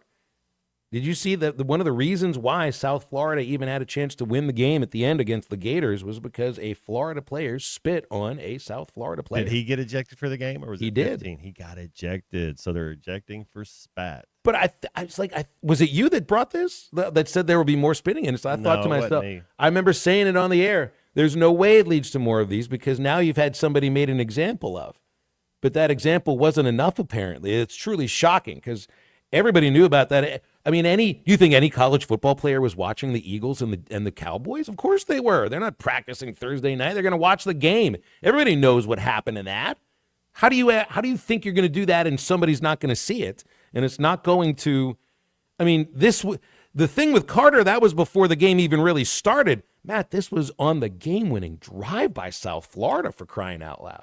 Well, Florida, they're not known for being smart down there. You don't lose all these games and have a smart team. So, that was a Florida man moment, Yeah, that's and I got to see this kid play, this Brown, the quarterback. He's a dual threat guy. Haven't seen him play, but I know the South Florida player. Yeah, Juwanted said something about him, and I think South Florida plays Miami this week. How crazy would that be? I don't think they're going to beat Miami, but. Never know. They do play Miami. You're right. It's in Miami. I didn't know much about this kid. I really didn't. But I looked at his numbers in the game, and absolutely, he's a dual threat all the way. He's thrown for 473 yards, only one touchdown in 2 games though. Run for 109. Maybe hold off on the Heisman voting just yet. Nobody stands out about Heisman just yet either, too, man. I'm not sure who it is. That's after 2 games. Like, does anybody really stand out right now? Ohio State won 70-0. It looks like. Manning. I think that was for whatever reason everybody wanted him to be. He's not winning the Heisman. It's open. It's funny because if Yenti, the Boise State running back, was playing this year, I think he'd be the clear favorite. It was one of those deals where Travis Hunter being able to play both sides of the ball and how amazing he was. Bean thinks you were the one, C-Unit, that brought up the guys will spit more. Was it you? Do you want to take credit? You can if you want. Sure. He didn't do it. But we'll give him the credit, Bean. He said sure. Did you watch your movie this weekend? Yes. Yeah. You watched The Dead Zone with Christopher Walken, right? I did. It's not a horror movie. It's a thriller. What'd you think? Man, the end part when he was going to shoot the what was his name, Stilson? Yeah, he's running for president. And he picked up the baby. I was like, oh, my gosh. I wasn't expecting that. Like, wow. And it just sucked for him, Gets in a crash and then wakes up 5 years later and his wife has left him. Yeah. Yeah, and he causes all these things that he has no idea how he actually does it. It's pretty crazy. And it's a good Christopher Walken movie, too. And I'm only bringing up the Stephen King movies because there's two more of them that are coming out. One of them is a remake, The Running Man. You remember The Running Man? Matt, did you ever see The Running Man with Schwarzenegger? I never did. It's like Jesse the Body Ventura's in it, Yaphet Kotto, Richard Dawson, who was the longtime host of Family Feud, was also the game show host. He liked to smooch on the ladies. Yes, Richard he did. Dawson did. Yeah, very much so. He very much. What do you do if you're hanging did. out with your wife and he just goes up there and open mouth kiss? I mean, we'd probably have to. Whoa. Sometimes it looked like more than just a regular old peck on the cheek with Richard Dawson. What's going on? Yeah, so they're making a new one of those. Is it Glenn Powell, I think, is playing the Running Man? And then there's another new Stephen King movie coming out called The Long Walk, which is a crazy story that I remember reading when I was 11 or 12. I think he wrote it under the pen name Richard Bachman, which was the same pen name that he wrote The Running Man under.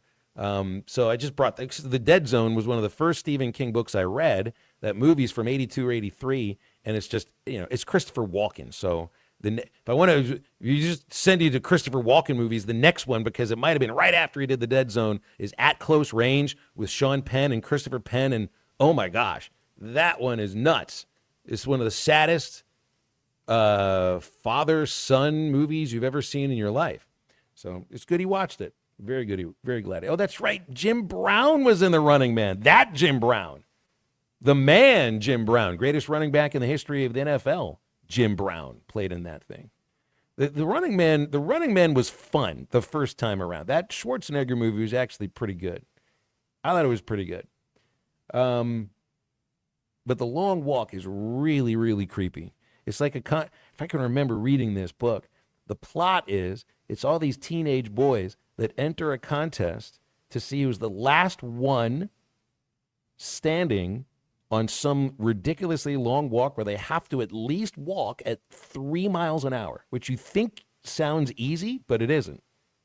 And if you at any point walk slower than 3 miles an hour, they shoot you. Ooh, what's that Jason Statham movie that he had something like that? Ooh, walking lower than 3 miles an hour. And it sounds easy at first, right? Yeah, try about after 23 days. 3 miles an hour. That's getting it though, right there. Yeah. That's a crazy one. It's one I'll certainly want to watch that. Yeah, Glenn Powell is the king of the new remake. That's right. Anyway, I'd rather them go by the real book because the Running Man movie was really not the same as the Running Man the book, and I think the new one is more like the book. So it gives us all the chance to say, if you ever want to sound like you're trying to be smarter than anybody else, the book was a lot better. That's what we always go with. Always. Has anybody ever said the movie was better? I don't think the movie was ever better. Maybe The Godfather. I did not read Mario Puzo's The Godfather. So somebody'd have to tell me if that one does instead. Yeah, put Ryan Seacrest in that part instead of Richard Dawson. Or get, why am I forgetting? He's a famous Cleveland comic. Oh, Drew Carey. Yeah, put Drew Carey out there. Or maybe he would be, Drew Carey looks more like the wrestler that was wearing like the diaper in the original Running Man. He looks more like that guy. He looks like he was working at the desk with Superman. Like he would be working over to the next desk over with him, kind of talking to Clark Kent and not really know until the end that he sees, oh, that's really is Superman, but he doesn't quite know yet. It's the guy that Clark invites over for coffee every couple of weeks, but never really knows that he is Superman. I did not read Revival by King. It's been a minute since I've actually, opened or finished a book. Seth's just being honest about these things. There was a spitting incident. No, not a spitting incident. There's the pushing the fan. That's right. Lamar Jackson last night pushed a fan. Did you see this? I guess that there was a fan in the stands in Buffalo that smacked Hopkins on the helmet and Jackson on the helmet as they were celebrating a touchdown. So, it doesn't matter, you don't want to get close enough to the first row or anything, but if a fan smacks you on the helmet, what are you supposed to do at that point? I guess run in the other direction, but Lamar said all the right things, that he did something wrong and he learned from it. Just, I don't know. Unless the players jump into the stands, I think a good policy is it's like being at the zoo. Although you guys aren't, caged animals or anything. Well, Matt, maybe you would disagree with some of the guys you played against. But just keep your hands to yourself. Keep them in the window, so to speak. I'm definitely an animal. That is for sure. The way you described some safeties. Hey, if you play defense in the NFL, Phil, you're just a different dude. Those guys, I don't think we understand. And the farther you kind of get away from it a little bit, that I think you respect it more and appreciate it. But I guess playing offense too, but I defense is just man, those are different cats, man. Hey, if you're going to get out on any local lakes anytime soon, make sure that you have the Booyah Mobster with you. Designed by the Muddy Water Mob, wins all the tournaments on local lakes like clockwork. So if you're fishing submerged or matted grass, make sure the Booyah Mobster is with you. You'll reel them all in. You'll find the Booyah Mobster at LearnNet.com and tackle stores all throughout Arkansas and Oklahoma. And we are back to wrap up halftime for this Monday in just a moment. My mom always said life was like a box of chocolates. You never know what you're going to get. This is halftime.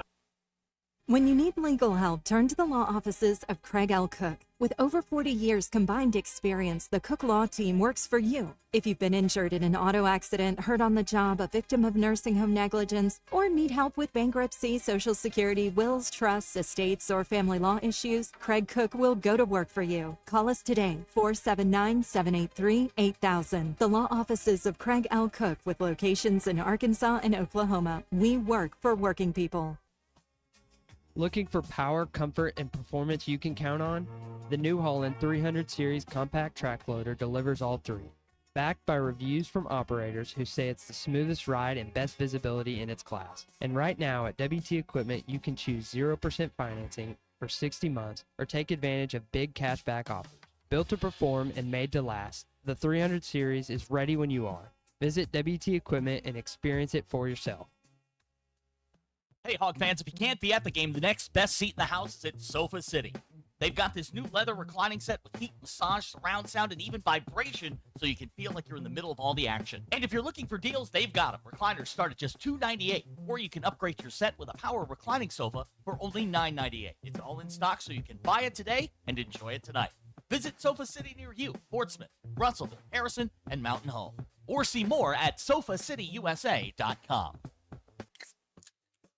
Have you had Cheerwine yet? The cherry flavored soda has had people coming back since 1917. This is RD with Platinum Distributing. We help bring Cheerwine to the River Valley for you to try. Nothing goes with food like Cheerwine. Burgers, barbecue, pizza, you name it. Okay, now we're hungry and thirsty. Cheerwine is a one-of-a-kind soft drink with a unique cherry taste that has been delighting Southerners for more than a century. Pick up Cheerwine at your local Jam Mart, Harps, and other fine establishments. Cheerwine, uniquely Southern since 1917. At Arvest Bank, we believe small businesses are the backbone of communities. Whether you're just getting your business off the ground, planning for future growth, or managing the day-to-day, we want you to thrive. That's why we help businesses of all kinds find their strength.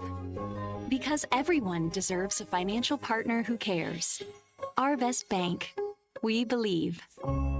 With Progressive's Name Your Price tool, you get coverage options based on how much you want to pay for car insurance. And then you decide how to spend the rest of your money, because you're in charge. And right now, you're going to pay for groceries.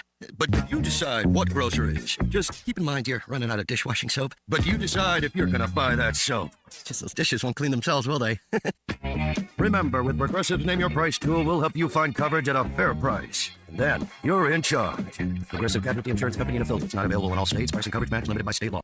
Wes, how many people can a large pizza feed? About 4. So I should tell Cousin Jeff 1. Oh, wow. He's a big eater. The biggest. He once got kicked out of an all-you-can-eat diner because they ran out of food. How many can a small pizza feed? I'd say 2. Our small pizza at $15 is a meal for 2? We should advertise this. That goat'll hunt. Dog. What you call me? That dog will hunt. Wes, dogs are man's best friend. Goats are the true hunters. Goats? Billy Goat Jr.'s Grammy was trained to chase squirrels, cats, birds, and rabbits. We could hear her for miles through the brush.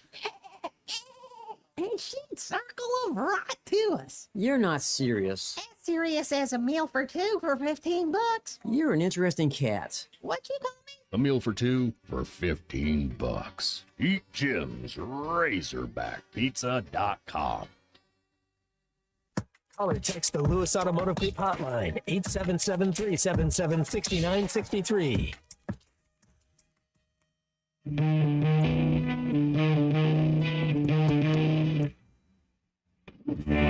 Stop this song, stop it work. I got so high, strapped till I bled.